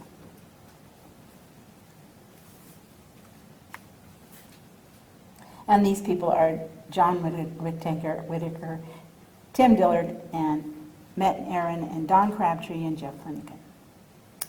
So, this is a statement from a Texas magazine. Thousands of flint knappers across the United States don't just imagine stone tools, they make their own. They've mastered the art of the lithic craft of flintknapping, the process of creating stone tools through chipping and pressure flaking techniques. And these are mostly not archaeologists, not anthropologists. This is recreational flintknapping. It is very popular in the United States. You'd be surprised how many thousands of people are flintknapping. Sometimes they're referred to as non-academic flintknappers. The term that's in the archaeological literature is folk knappers. So John Whitaker, who is an anthropologist and who is a very good flint knapper, has done research and published articles. He wrote an ethnography of these non-academic flint knappers, these folk knappers. He feels that they have something to offer archaeology and archaeologists. He thinks the common interest, the enthusiasm about the stone tools, a community of practice that supports each other, and that they might also be some people we could, as archaeologists, by talking to them, enlist as a force to protect the resource, because they're actually destroying a lot of resources, and a lot of them dig sites and don't have obedience, don't keep good records. So in a way, they're more destructive now. But he thinks if the right archaeologist could talk to them, he'd make them a positive force for archaeology. How are they differ from scientific knappers, or archaeological knappers, or knappers who are anthropologists? Well, they use certain tools. They really like copper billets. Some of the copper billets are just solid copper. Others have copper outside and lead weighting in them, like this one. They also use a lot of different tools, like glass cutters, ball peen hammers, a lot of modern carborundum, a lot of modern tools. They also use rock saws and tools that lapidary people use, also grinding wheels to make their tools. Different types of sort of machines or leverage types of things to help them be better at creating the artifacts they want to create. One of the things they do, they will actually saw out blanks for projectile points, and they'll grind them on both faces, and then they'll pressure flake them. They have jigs. These are jigs that they actually sell. They can notch using diamond files. These are diamond files on the right there. Oops, you got it? I'll Okay. kind of flick through for Oh, you. thank you so much. You're welcome. I hate looking up at the screen. Okay. I'm So, are we here? On this One more. one? That's the jigs Okay. and the diamond files. Okay. Thank you so much. You're welcome. I'm in the classroom. I'm doing it both at once. Sorry. So the next one I'm going to do. Whoops, how did that do? Okay. You want to go back one? Or forward one? Let me see. Okay.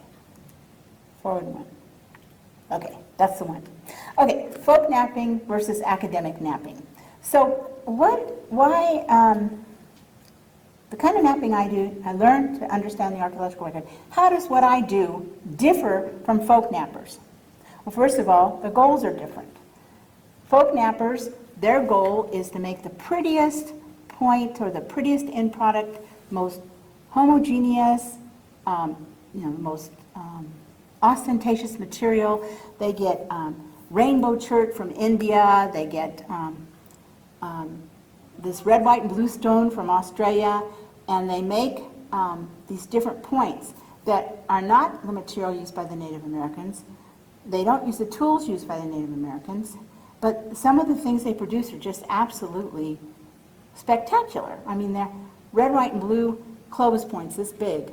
I mean, but that's their goal, to make this outcome, this beautiful outcome. And they don't use the tools that the people they're mimicking or trying to produce end products similar to theirs.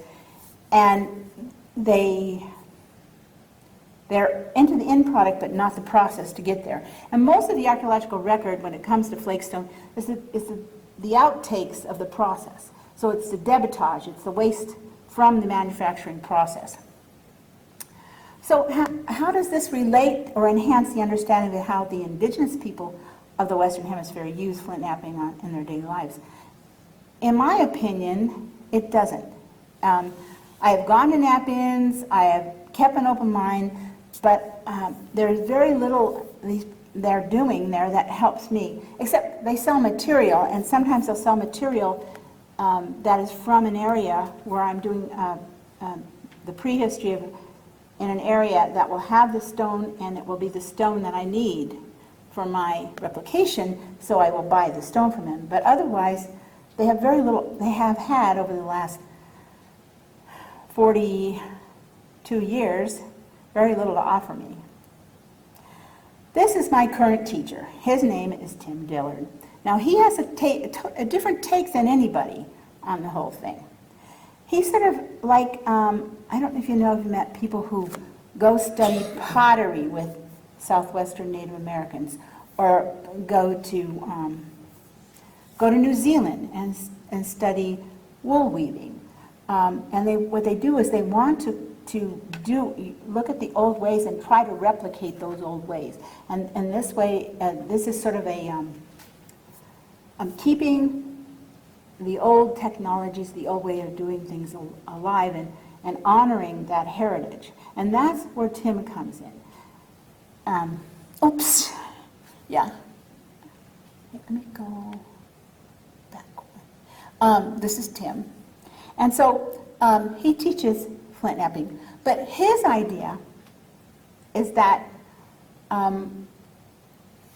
we should replicate not only the end products, but the process, and use the same tools, heat treat if they're heat treated, use the same materials, make the same end products using the same material, the same tools. To him, that is carrying on a tradition, an established tradition, and he is most familiar with the Midwest, and he knows so much about the Midwestern flint knapping traditions, the end products, and the tools used. And so he's if an archaeologist worked in the Midwest, he's a treasure trove, but also he's one of the few teachers who still teaches traditional techniques that you might be able to use if you're a flint knapper trying to understand the North American archaeological record, which so many people who teach flint knapping now teach with copper billets and jigs and all this stuff. And so they really can't help the knapper who's using this to understand the archaeological record. So he only uses tools and materials used by Native Americans. He only uses heat-treated materials when that was what the prehistoric Native Americans used. He makes projector points and bifaces that were made by the prehistoric knappers. He is an expert on the stone artifacts, the raw materials, the manufacturing techniques, and the end products of the prehistoric Midwest. He is honoring traditions and craft persons of the past. He is not an academic knapper, nor is he a folk knapper. But he doesn't understand. He'll go watch a folk knapper take a piece of obsidian and make it into a hoe that's in the morphology of something from Illinois. Well, first of all, we have no obsidian east of,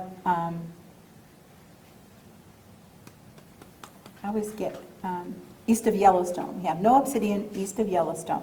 So that's not an appropriate material, and he just thinks it's ridiculous. But that's what the folk knappers want to do. They want to make these things that are, really mind-blowing to look at sometimes, just pretty amazing. So the school of thought, could you do the next one? Thanks. The school of thought that I was trained in is called the Crabtree School. My teacher was Crabtree's primary student. His name was Jeff Flintknap. And they relied heavily on the ethnographic record for keys to what they should be doing. They asked certain questions. For example, how were Folsom Points made? Jeff did his dissertation on certain fishing industries and the tools that were used to process the fish, which are very unusual. And he was able to see that people who were processing the same fish in two different areas, because they had two different access to two different materials, they used the same process, but the end products were different, even though the same people, because the outcome was changed by the materials they used. Could you do it again? Thanks. So what's their view on things? They think that when you do experimentation to help understand the archaeological record, you can do either goal-oriented experiments, that is when you look at the whole process from raw material acquisition, heat treatment if it's appropriate, initial reduction, finer reduction, use, or maybe rejuvenation and discard, looking at the whole process. They also think the ethnographic record provides possibilities. Cross-cultural similarities may speak to functional parameters, efficient approaches to consider. For example, in the last paper, the idea that points that are not barbed but are shaped sort of torpedo-like are more appropriate. These cross-culturally look like they're more appropriate for thrusting spears than Aldao darts. Also, they emphasize that the napper, since all the modern nappers usually learn to nap later in life. Aboriginal nappers, indigenous nappers, they learn as children by watching, particularly in hunting and gathering societies, watching their elders. And so they learn how to do it from the get-go. And so they have a proficiency that is very difficult to obtain when you start late in life. So many things like learning a language, for example.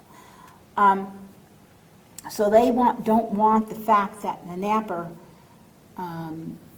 is not good at the craft to impact the results. And so if you compare a poor napper with the archaeological record, there's going to be a disconnect because they're not proficient enough to do the replication. And they felt also that you should do a direct comparison of the archaeological record to the outcome of the flint knapping process. So directly compare the artifacts, the way they look, their morphology, the numbers of different kinds of artifacts. They also conducted what we call blind tests, which is appropriate. In forensic, for example, forensic scientists use blind tests. What they do in the case of the debitage is someone will make something, or multiple people will make something, different types of artifacts, and then they'll collect the debitage and they'll have another person figure out what they made, and take away the end products, which is very much like the archaeological record.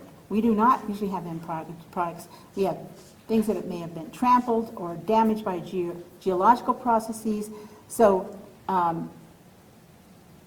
if we can overcome those limitations, we might be able to identify what people were doing in the archaeological record.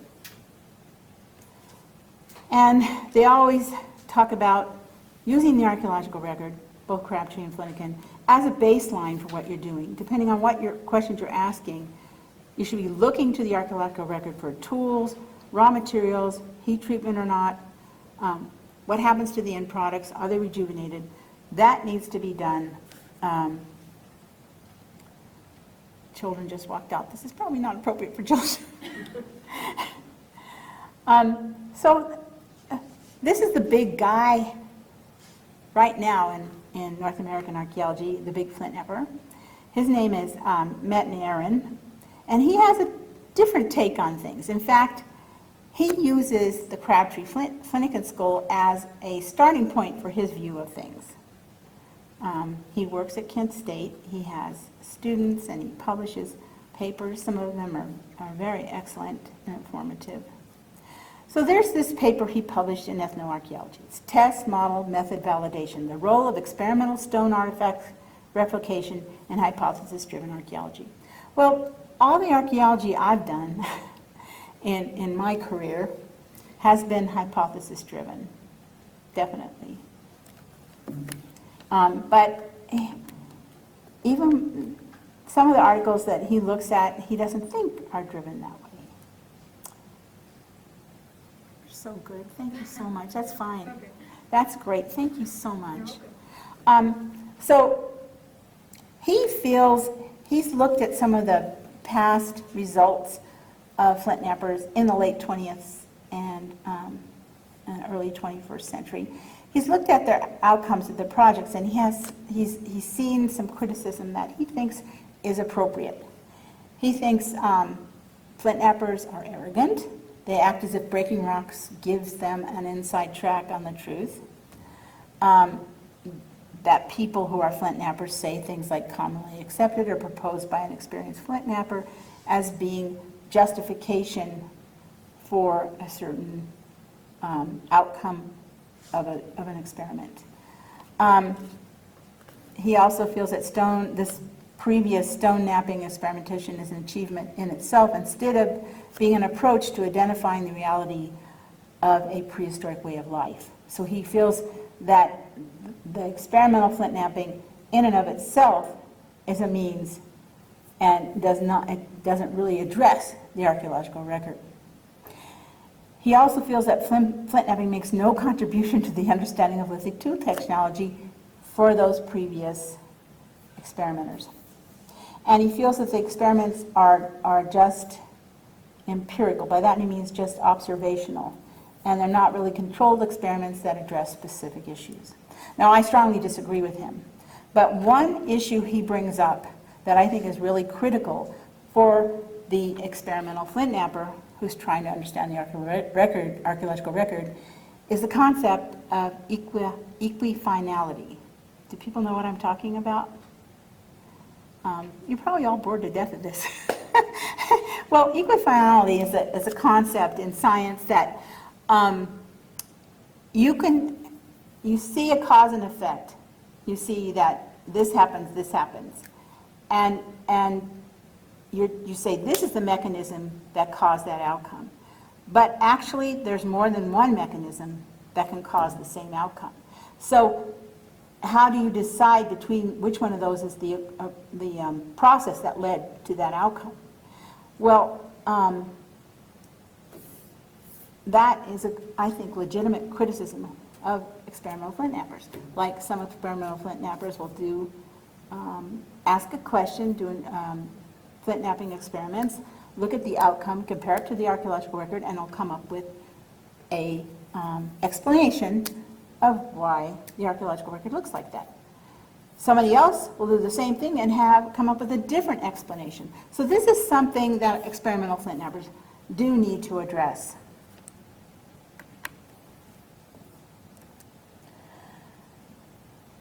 So he demonstrated, this is a thing. I teach community college sometimes. And our community college curriculum in anthropology demands this, that we teach this in every class. And that is, we demonstrate an understanding of the nature of scientific inquiry and its application in archaeological inquiry. So this is a sentence, but it's a complicated thing to do to convey to young people. And I think if we did more of this, let's be controversial here, there'd be fewer people rejecting the vaccination because they'd understand the data that led to the decisions to let people be vaccinated. But that's an aside. So what you want to do is you want to convey to people the scientific method. But the scientific method isn't just what Dr. Ametin conveyed it as. It's not just doing highly controlled experiments. There are many types of questions that can be asked, even of the same physical data set. The data needed varies with the question being asked. So if you were looking at a set of flakestone debitage, you might look at different aspects of the debitage, not always the same thing. And what the physical archaeological record means is not always obvious, and a scientific approach is needed to figure it out. And so what I'm saying is people have limited views of what science is and what is scientific. And I think that we need to have more flexibility. There are small questions that need to be answered before the big ones can be asked, sometimes referred to as mid-range questions by American archaeologists. So if you want to ask something about the function of a site, say, and you want to say, at this site, they were trading in percussion bifaces and pressure flaking them and then trading them on down to the next village. So you want to identify pressure flakes in the archaeological record. Well, that is easier said than done. Some people identify pressure flakes as just any small flake, but that's not the case. Percussion generates a lot of small flakes. So if you want to ask that question about the function of a site, then you need to resolve this small question of what is a pressure flake? And experimental Flintknap can definitely address that. So not all questions have to be, these big whys about human behavior. Science needs all these levels of questioning and all these types of experimentation. And also reasoning is both, both inductive and deductive. So Aaron's saying it all has to be deductive. But where do hypotheses and models come from? They come from observation. They're empirical observations. You get ideas when you observe phenomenon. You get ideas about what might be the causative factors. So it's more like a cycle, not a method.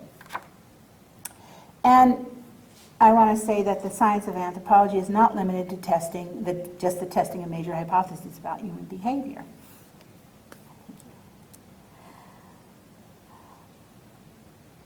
And so one of the things that I've observed, why do archaeologists, what I've observed in my 42 years of being in the lithic technology business, why do people learn to Flintknap? Well, they want to determine by using the tools how long certain economic activities took place. There's a whole body of scientific inquiry around the efficiency of different approaches to extracting a living as a hunter and gatherer. So what is more efficient? Are they doing the efficient thing, or are they doing some thing they learned culturally that is not serving them well? And so sometimes we're evaluating tools, how they're used, how long it takes to produce the food or the materials for a certain need.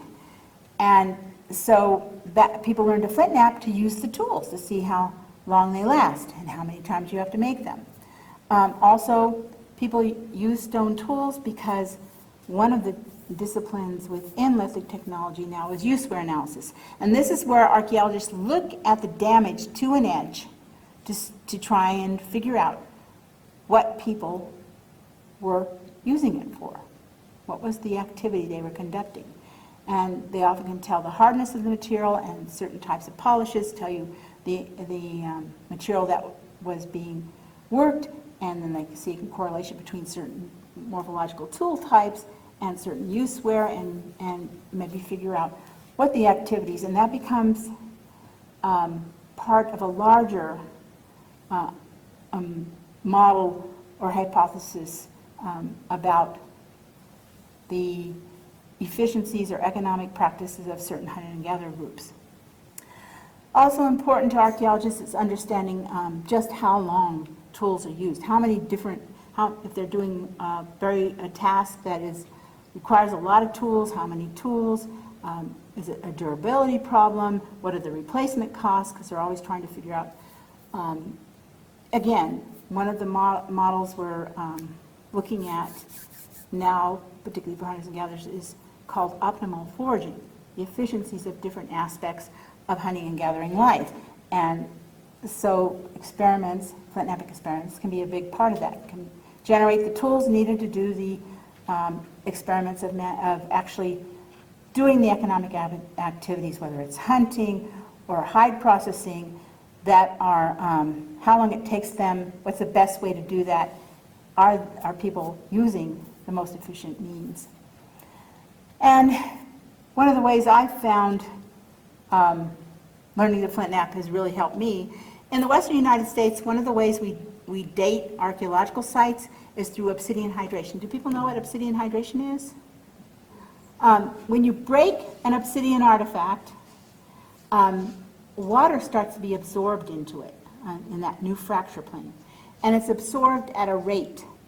And that rate depends on the element makeup of that obsidian. So every source has a different rate. But one of the problems with this is that people pick up old tools and continue to Flintknap them. They pick up old stuff and they reuse it, particularly if they're not near an obsidian source. If they have to go a long distance to get obsidian, and if they're doing a certain type of task that obsidian is the best material for, they're going to try and extract a tool out of discarded obsidian that they can use. What does that do to the hydration rate? It reinitiates it. So you can have on one tool, you can document that they used it at this time period, this time period, this time period. If you understand the Flintknapping process, you can identify to some degree the most recent fracture.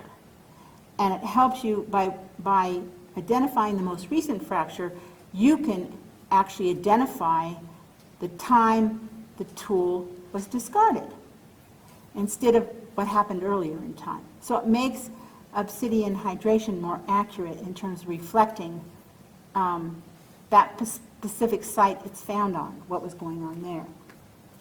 And I found that to be, learning the Flintknap has really helped me with that one, because people often say that obsidian hydration doesn't work.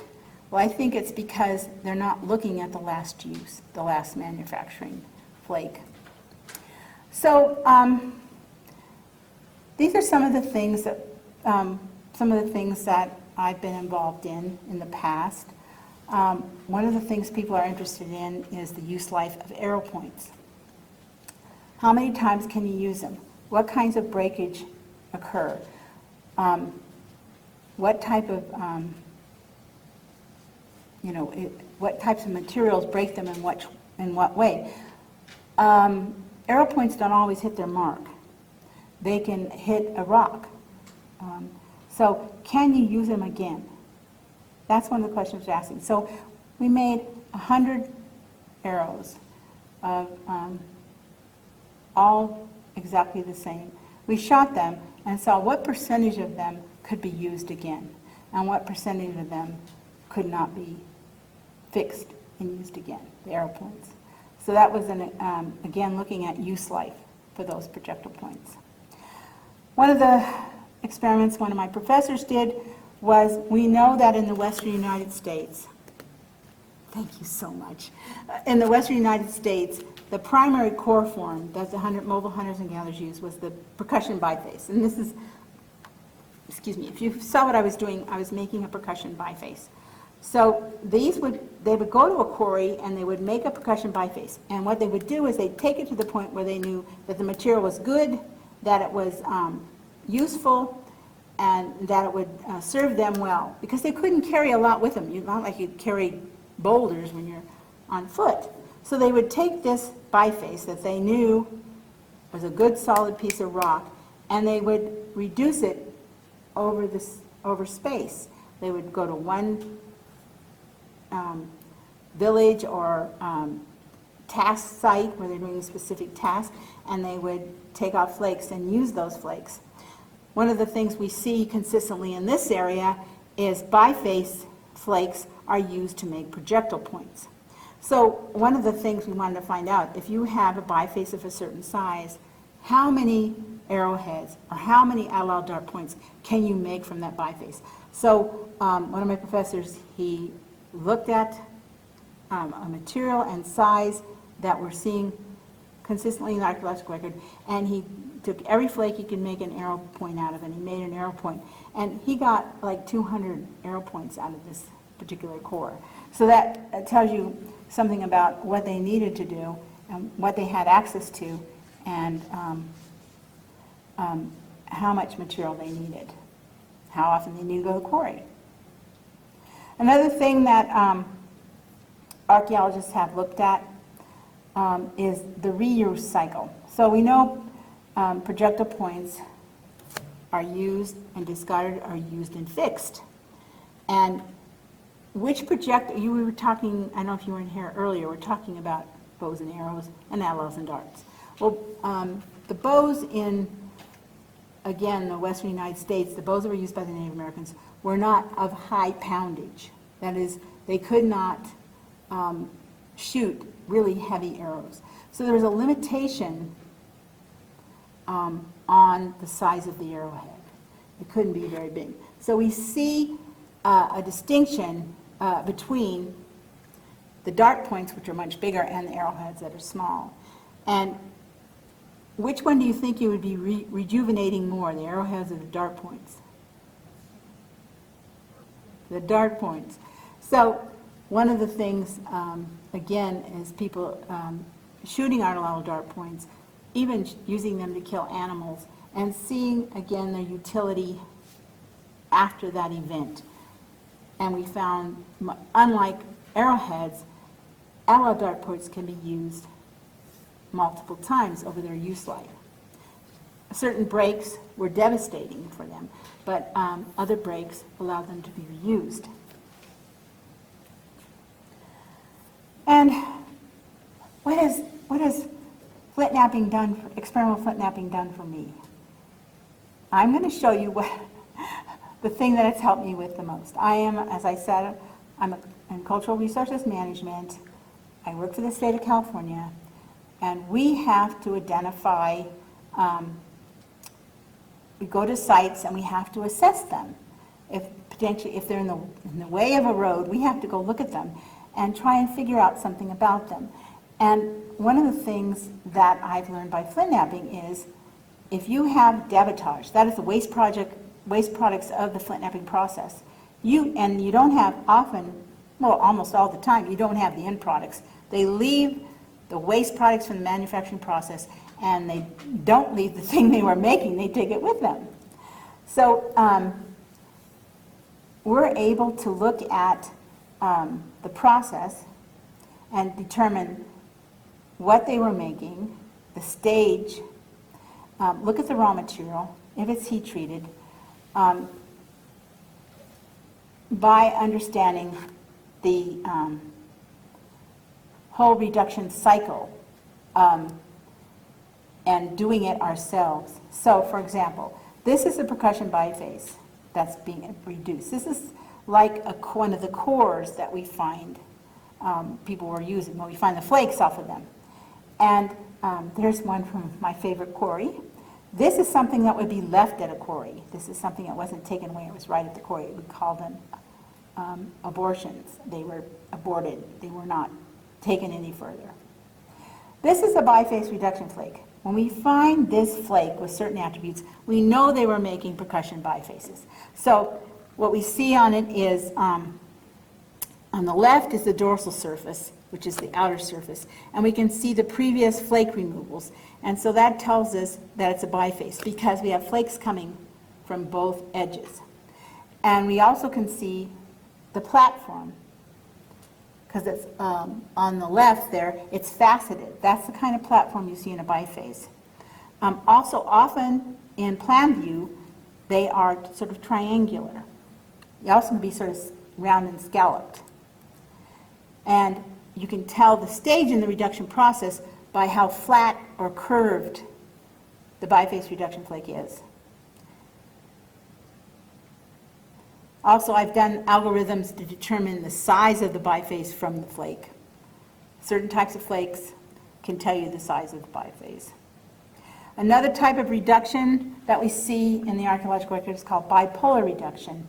This is where small pieces of rock, whether they're small because they occur that naturally, or they've been previously reduced, and people want to continue to use them, but you can't break them by hitting them, because you can't get the force to go through them. So you have to set them on an anvil, like that.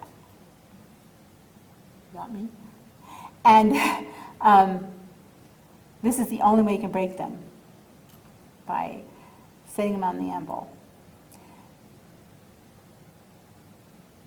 And that's what you produce, those kinds of flakes. It's very distinctive when people do this, and it's almost always when they have small pieces they can't reduce using freehand production. And one of the other things you find out in doing experimental flint knapping, you can see certain wear patterns on the tools. So for this particular hammerstone, this is a bipolar hammerstone. So, This one? This is the right stone? yes, thank you. This is a bipolar hammerstone that I made. And then the next one, this is one I found archaeologically. And so there's also a thing called a nutting stone. But because of the way this pattern of breakage, and also because of the types of things that are embedded in the fracture area, the battering area, I can tell that this is a bipolar hammerstone and not a nutting stone. And that came out of the experimental process. That's what I can understand the function of an artifact by using it. And by looking at aspects of that artifact, not just one-dimensional aspects, multiple aspects, you can overcome the problem of equal finality. This is the type of debitage that is produced, one of the many types, produced by bipolar. When I find this, I know people had small material they were smashing. Often, it's in the late prehistoric times to make arrowheads. They're smashing these either small pieces from, because they're small to be like Apache tears, or small pieces because they've been previously used by other people. This is a specific way of pressure flaking bifaces and arrowheads.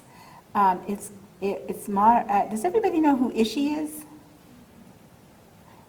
For those of you who don't know, he was a Native American. He lived in a group in Northern California, and he finally, all his relatives, all the people in this group died, and he was alone.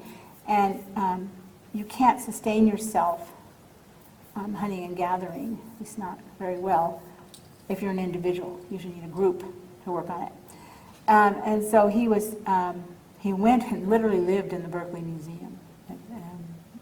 Museum on Berkeley campus, and he was studied by anthropologists. Well, he had a certain way of pressure flaking. And if you look at some of the early descriptions of pressure flaking across the United States, the first Europeans that were observing Native American, you can see that in the western United States particularly, people were pressure flaking in this way. And this way of pressure flaking, you do it again, generates a certain flake. So this flake has morphological attributes that make it distinguishable from other types of flakes. So you can say this is an Ishi hold pressure flake. And I've done lots of experimentation where you do multiple types of reduction and you look at the piles of debitage and see if there are things that can be confused. And consistently I was able to identify these flakes. And this is my attempted drawing one of these flakes. But it has a hook in it, has the platform, it has a sort of a hook on the bottom, and then it goes up and over the biface. It's very distinctive, so I'm able to identify Ishi hole pressure flakes in the archaeological record. This also shows you some of the angle from the platform when you look at it in plan view. Another type of flake that I've been able to identify consistently in the archaeological record are notching flakes. They are very distinctive. These flakes are used to notch arrow points or Aldao dart points, or to make a serrated edge, just like you have a serrated knife for certain types of cutting in your kitchen. And these flakes, again, are very distinctive. They're like, have this sort of notch with the flake coming around it. They're very distinctive. And there's the phenomena of blades. The earliest,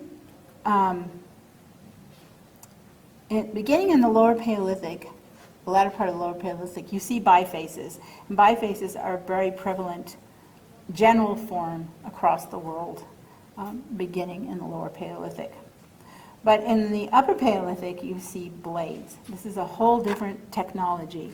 And that's where we make these cores, they're cores, and they don't have to be conical like this one, but they take off long flakes. And the way they create those long flakes is by doing a series of flakes first, and then using the ridges of the previous flakes to make often these blades that are trapezoidal in cross-section, sort of flat.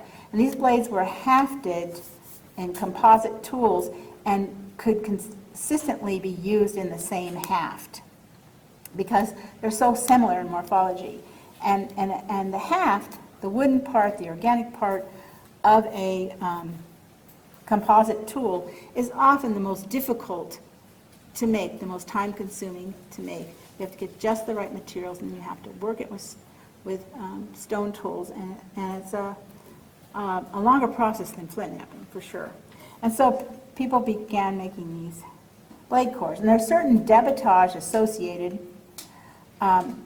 with these blade cores, particularly the blades themselves, the what they call platform rejuvenation flakes, and things that can be recognized in the archaeological record are very distinctive. And so again, flint knapping has allowed me at least to get a handle on some of the debitage when I don't have the end products to see what people are manufacturing. And that's, blades are 2 times longer than they are wide, that's the definition, but they are made from a prepared core. So you have to have the dorsal scar patterning to say they're true blades. And then there's other types of things associated with certain types of blade cores. There are blade cores made on bifaces, and they generate, this is just another example of a type of debitage that you can recognize in the archaeological record that I've learned about by flint knapping it. There's a core form, which is a centripetal core form, that's you can find consistently made in the eastern Mojave in certain circumstances where the size of the raw material allowed that. And again, this is where they would take off the top, take off one end, and they would take off flat flakes all around that, that usually it's a cortical, piece of cortical raw material, but they would this approach will be used again and again. And again, you can recognize it from the flakes alone. You don't have to have the cores. So one of the things, when I learned to flint knap, one of the things we did was, because I think it's important, not for every question, but if you're faced with a lot of flake stone artifacts, if you're interested in the technology and you're asking questions about the technology and the use life and the trajectory, the manufacturing trajectory, then you need to be able to identify technologically diagnostic flake forms. And one of the things we did after people learned to flint knap, we would generate certain tools by flint knapping, and then we would take away the tools, and then we'd take that debitage and have other people look at it and see if they could recognize what was produced that was taken away. And once you learn about these different flake types from doing the flint knapping yourself, you can then, I've really oversimplified this, but you can reconstruct at least the basic technology and the end products that people were making from the waste products that were left. Are there any questions? I can see people are sleeping.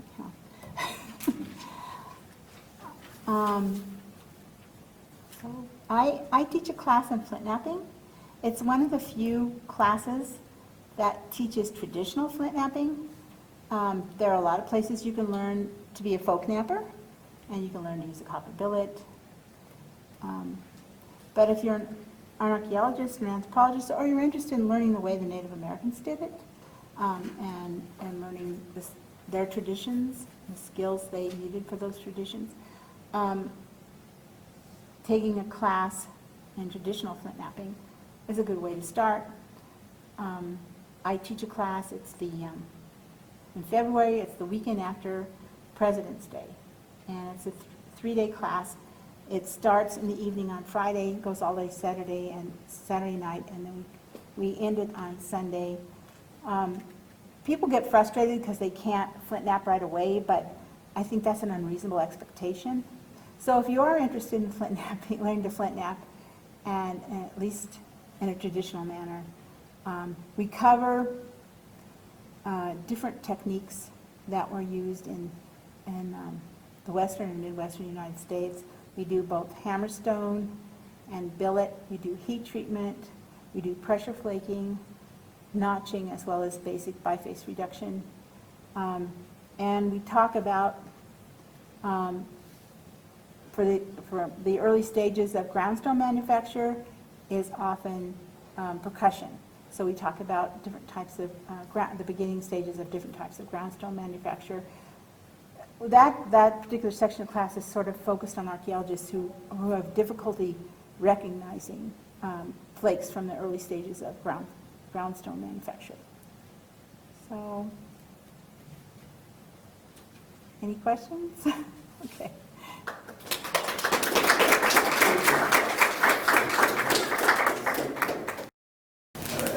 All right.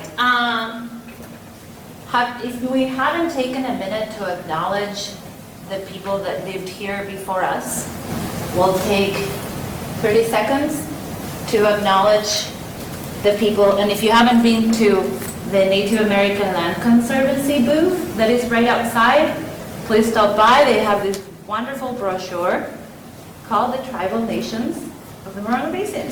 And then you can learn who are we acknowledging today. So we'll take 30 seconds to acknowledge the Serrano, the Cahuilla, the Luiseño, and the Chemehuevi, who were the people that lived here before us. And thank them for all their teachings.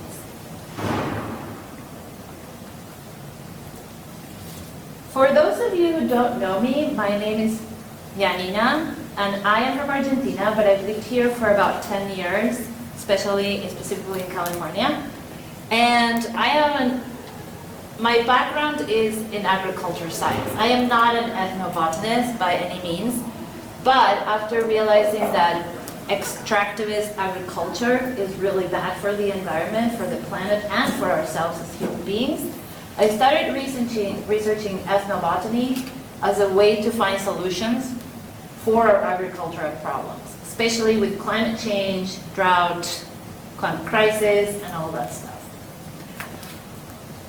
So now I'm an ecologist, and I've worked for the Joshua Tree Park National Park Service. I work for the Mojave Desert Land Trust, which is also outside, and now I work for the University of California, Riverside, at their Palm Springs campus. So I've done a little bit of everything, but mostly I'm interested in the plants and ethnobotany. But what is ethnobotany? Does anybody know here what ethnobotany is? And you're going to have to answer because I'm not going to keep the answer. It's like traditional uses of plants and like diet, also like what people used to eat or what they still eat. Yeah. It's part. Part, Yeah, right? part. Yes. Anybody else wants to give it a shot? No? Yes? Cultivation of the plant. Conservation? Cultivation. Cultivation of plants? Their pathway. Yes, that's part of it. Yes, anybody else? So ethnobotany is the scientific research of plant relationships with human beings. So it could be food, which is what I'm most interested in because I'm always hungry, or it could be anything like basketry, for instance. It could be, so food, that's the center one. In this case, we have some Peruvian indigenous person doing a tobacco ceremony. Okay, so ceremonial, ritualistic, food, basketry, so utilitarian relationships. But also in this case where we see this person here with some gourds that were utilitarian as well, and then the wood grinding stone, which is also utilitarian. In this case, this particular person, Black American person, was teaching me how that particular music was born from the grinding of the food, and how a particular type of music was born in the slave houses in the East Coast. So that's another way. So musical, cultural, ritualistic and religious, and also, of course, food and drugs too. Yes. So that's the definition of ethnobotany. It's the scientific research of our relationship with plants, us as humans. This is here, our local Joshua Tree National Park. This is Kisby's Ranch, and we see two different ways that people have related with plants. One of them is the settlers. So the settlers use the Joshua trees, the fallen Joshua trees, to do a fencing. So that's a use, a utilitarian use of a plant material. In this case, we see a grinding stone, also Kisby's, conveniently located next to an oak tree. You wonder why? Well, because you want it to be right next to the water source. You want it to also be right next to your food source so you can work comfortably. But this is old. This is the traditional ethnobotany study. That's not what I do. What I want to do is I want to bring people to like the current uses of plants and how we relate to the plants now, today, especially in the California desert. So we're going to be looking at certain things. But I did have to research how people used to use the plants here in order to find agricultural solutions for today's climate change. So here we have Yakashididjara, the Mojave yucca, which we're all so familiar with. This is the only commercial plantation of Mojave yucca in the world, and it's in Ensenada, Mexico. So Mexico is the only country that has strict regulations about cultivation of Mojave yucca. And this is because they have an amazing conservation plan for this particular plant. This particular plant is really, really interesting.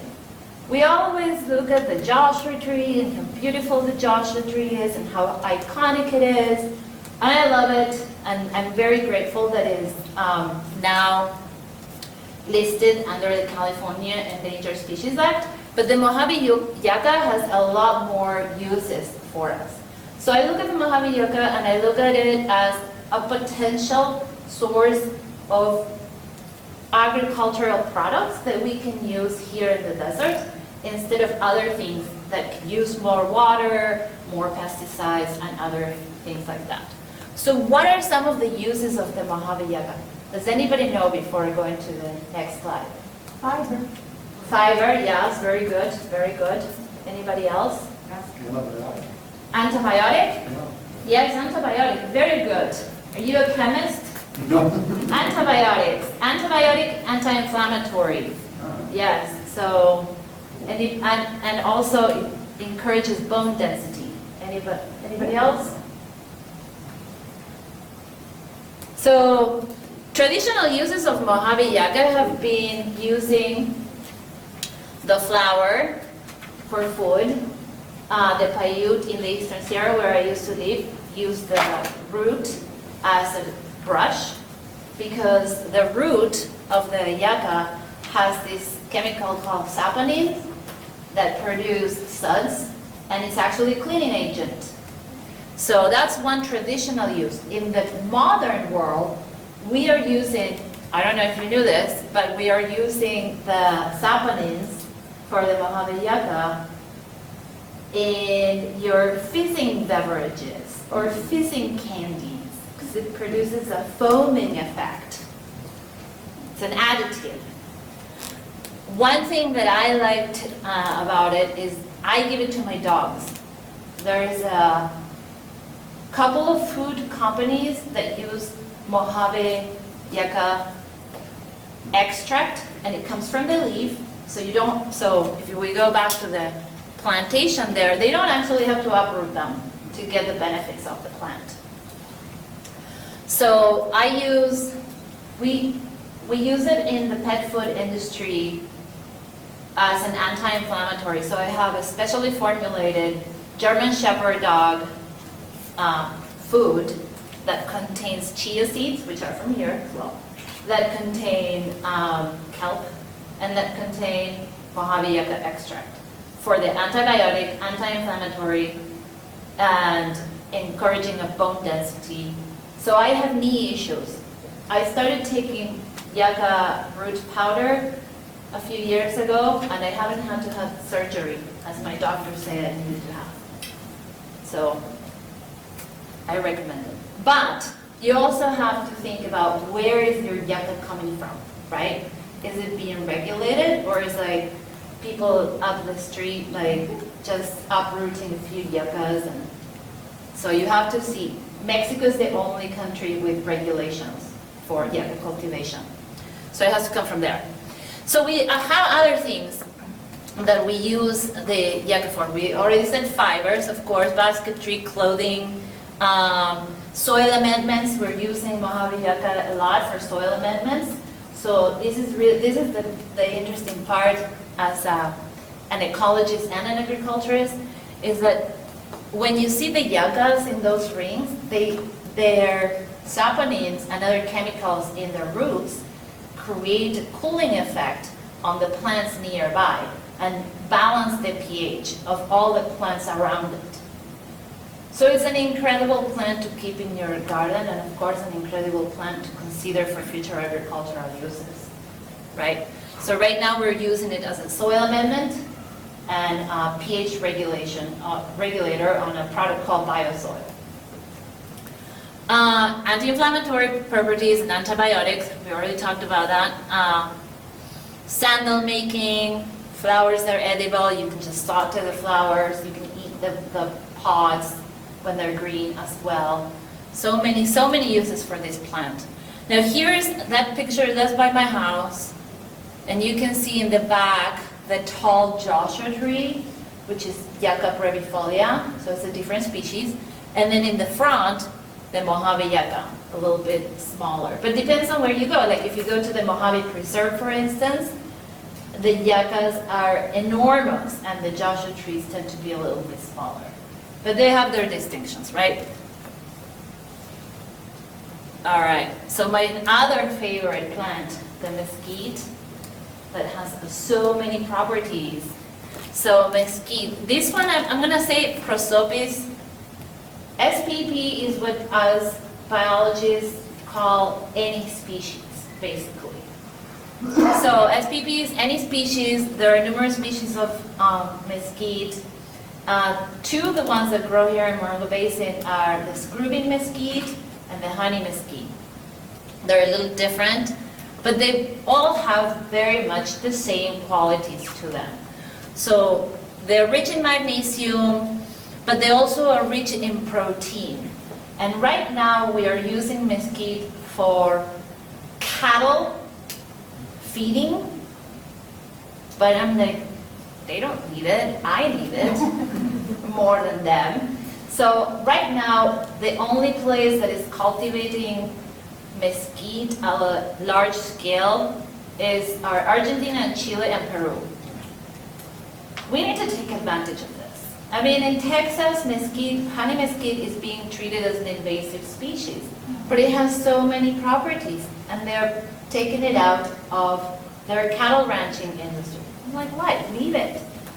Grow it. Imagine if instead of growing almond trees here in California, which use so much water, are non-native, we have mesquite groves instead, which have a lot more properties to them. A lot more fiber, a lot more protein. They're better for our pollinators, instead of like not doing a service to pollinators like the almond trees are. They protect our pollinators. Screwing mesquite actually attracts an endangered butterfly. So these are things to take into consideration also when planting your own garden. So what are our relationships? Our questions are, what are our relationships with our plants?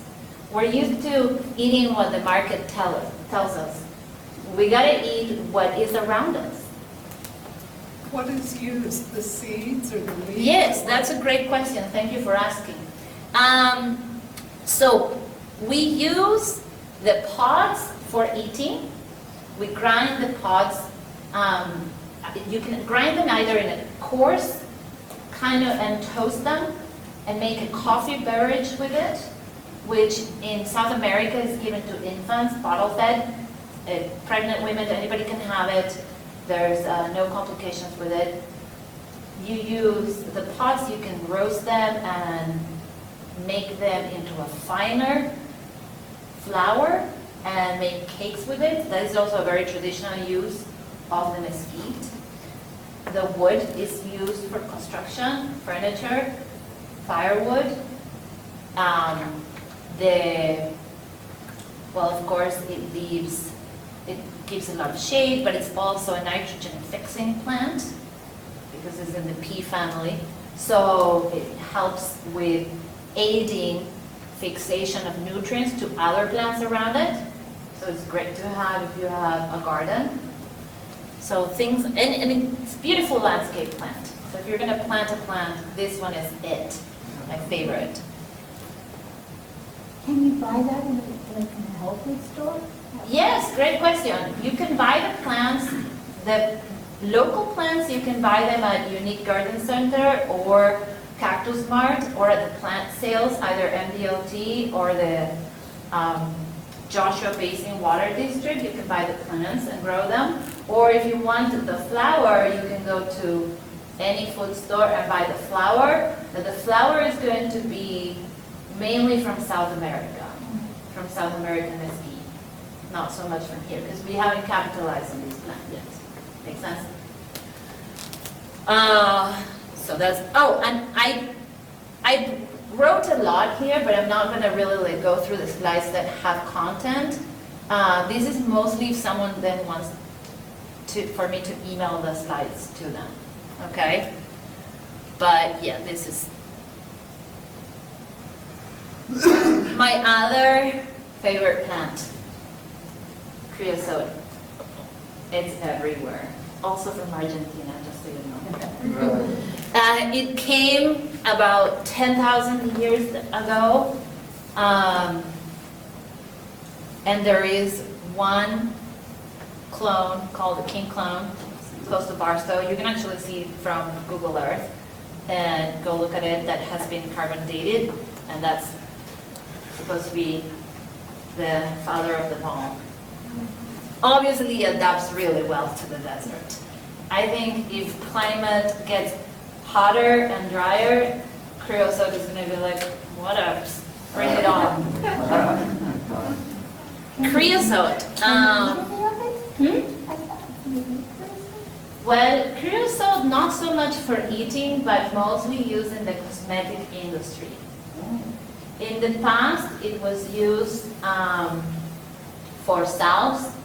But in the cosmetic industry, also used for salves because it has antibacterial properties and it has also antibiotic properties, antifungal properties.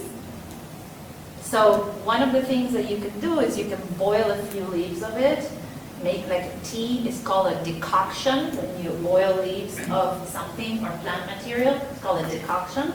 And then you take that tea and that's what you make your things with.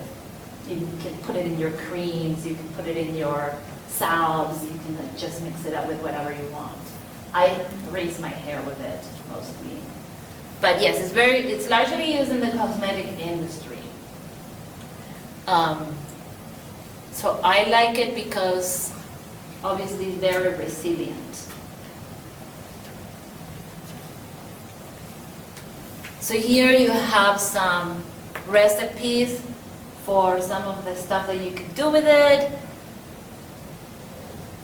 Nail fungi. It's very, I've never actually seen any like commercially made antifungal that has surpassed the active principles of creosote. Like creosote works in conjunction with maybe like tea tree oil, works better than any commercially purchased antifungal. Do not eat. Do not eat. This is just for external use, if that makes sense. Another one that I am a big fan of and that I will love to see on everybody's yard, unless they live in the Sonoran Desert, but mostly on most yards I'd like to see manzanita.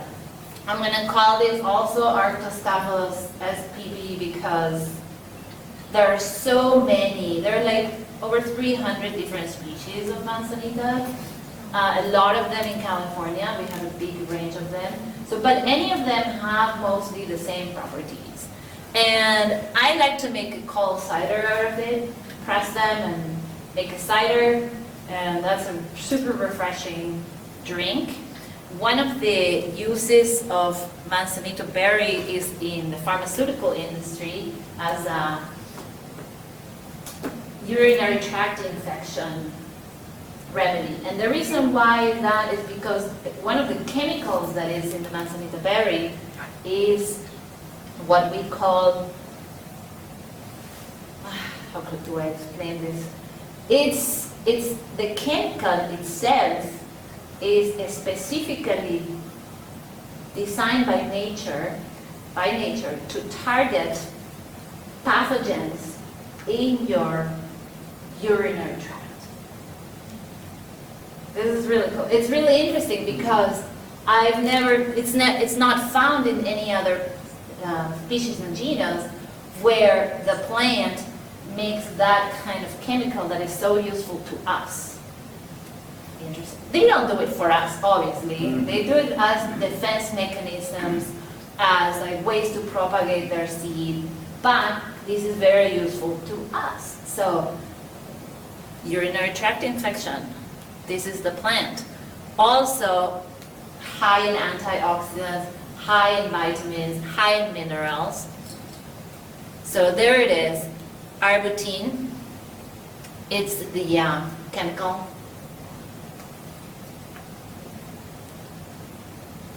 I wouldn't recommend this if you're breastfeeding or if you're pregnant, definitely. This is, a lot of these plants I wouldn't recommend if you're breastfeeding or if you're pregnant, except for the mesquite. But always ask your doctor or your naturopath what you can take and what you cannot take. Okay? Again, you're going to make this as a decoction, and if you want the slides for this, I can give them to you. Okay, my other favorite plant. Any cacti, basically. Any cacti of the Opuntia family. I happened to run out of food one day on a long distance hike, and I lived off of cacti for 2 days and didn't starve. These are great. So now I eat them all the time. You can grill them and you'll get rid of most of the glochids, which are the little, really little thorns that you can't get rid of with a knife. You can just grill the fruit or grill the pads and you'll get rid of that. Super easy to peel. So one of the reasons why I like the cacti so much is that, well, they're loaded with protein, high in sugar, but sugar that is easily metabolized. So if you're diabetic and you need to keep your sugar levels high, this is a great plant to eat. They sell it at the farmer's market here in Joshua Tree. But you can grow your own, easy to grow, easy to use, and you don't have to grow, or you don't have to go hunting. I don't want for you guys to go hunting in hordes for cacti in the wilderness. Grow your own. They are super easy to grow. And if you don't want to grow your own, buy them from someone that sustainably grows them. And it doesn't have to be necessarily our native ones, like Ficantha, for instance. It could be a Pontificus indica, which is the regular prickly pear, which is from Mexico. Well, most of the North America.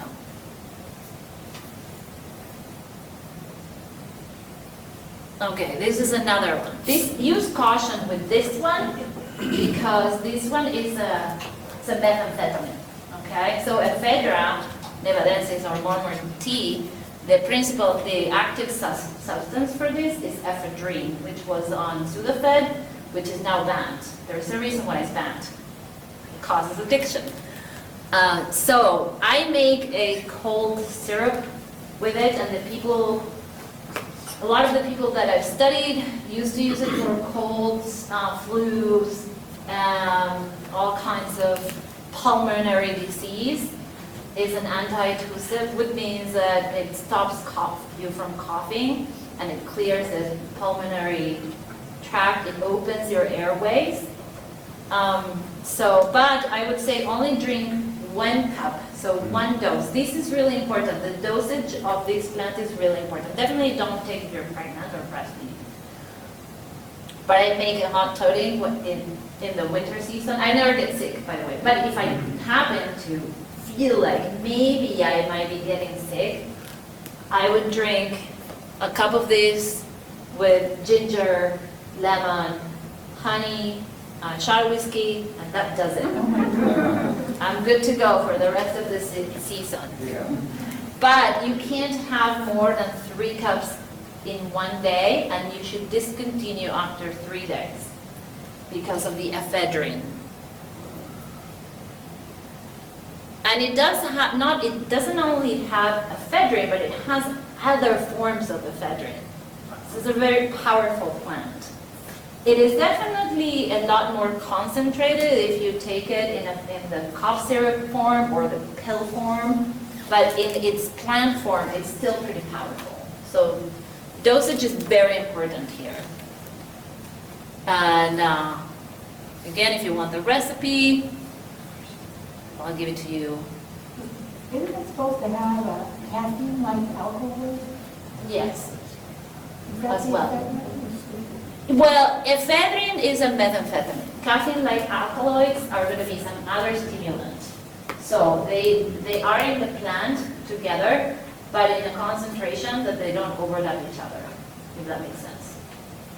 Like they have different concentrations for it. It has both. Yeah, so they're both stimulants, but different. They're different chemical compounds. And if you want to know the chemistry of this, that's for my other class. You can ask, and I can send you more information about the chemistry of the plants. Okay, so I'll try to be brief here because I know we all want to go home, but I do want to thank mostly the people that have paved my way to learn about these plants. And I encourage you that if you want to learn more about plants, you choose a mentor and go with a mentor first. And there is really no amount of literature out there that can replace a mentor, especially a botanist like Tasha, who is the Joshua Tree National Park botanist, and she is one of my biggest mentors.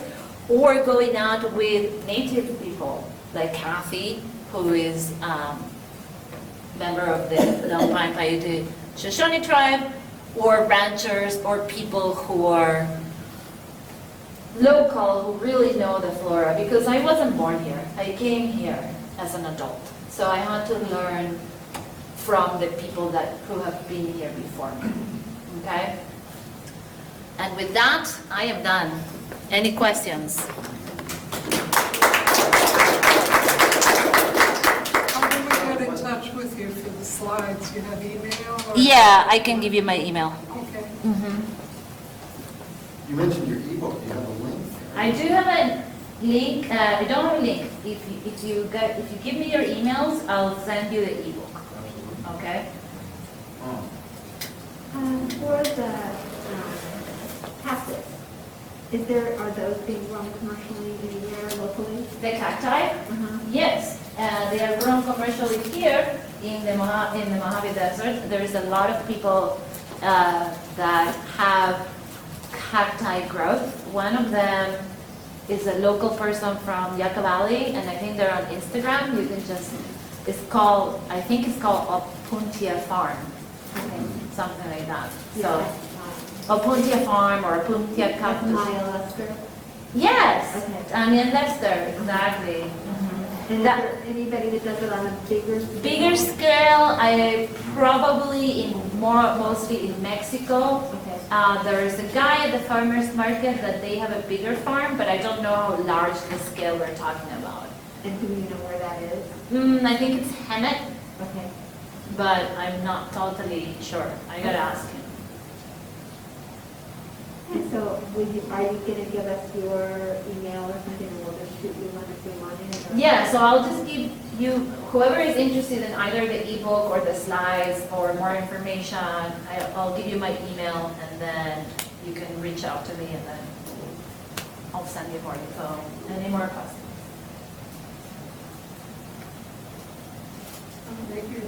Thank you. My pleasure.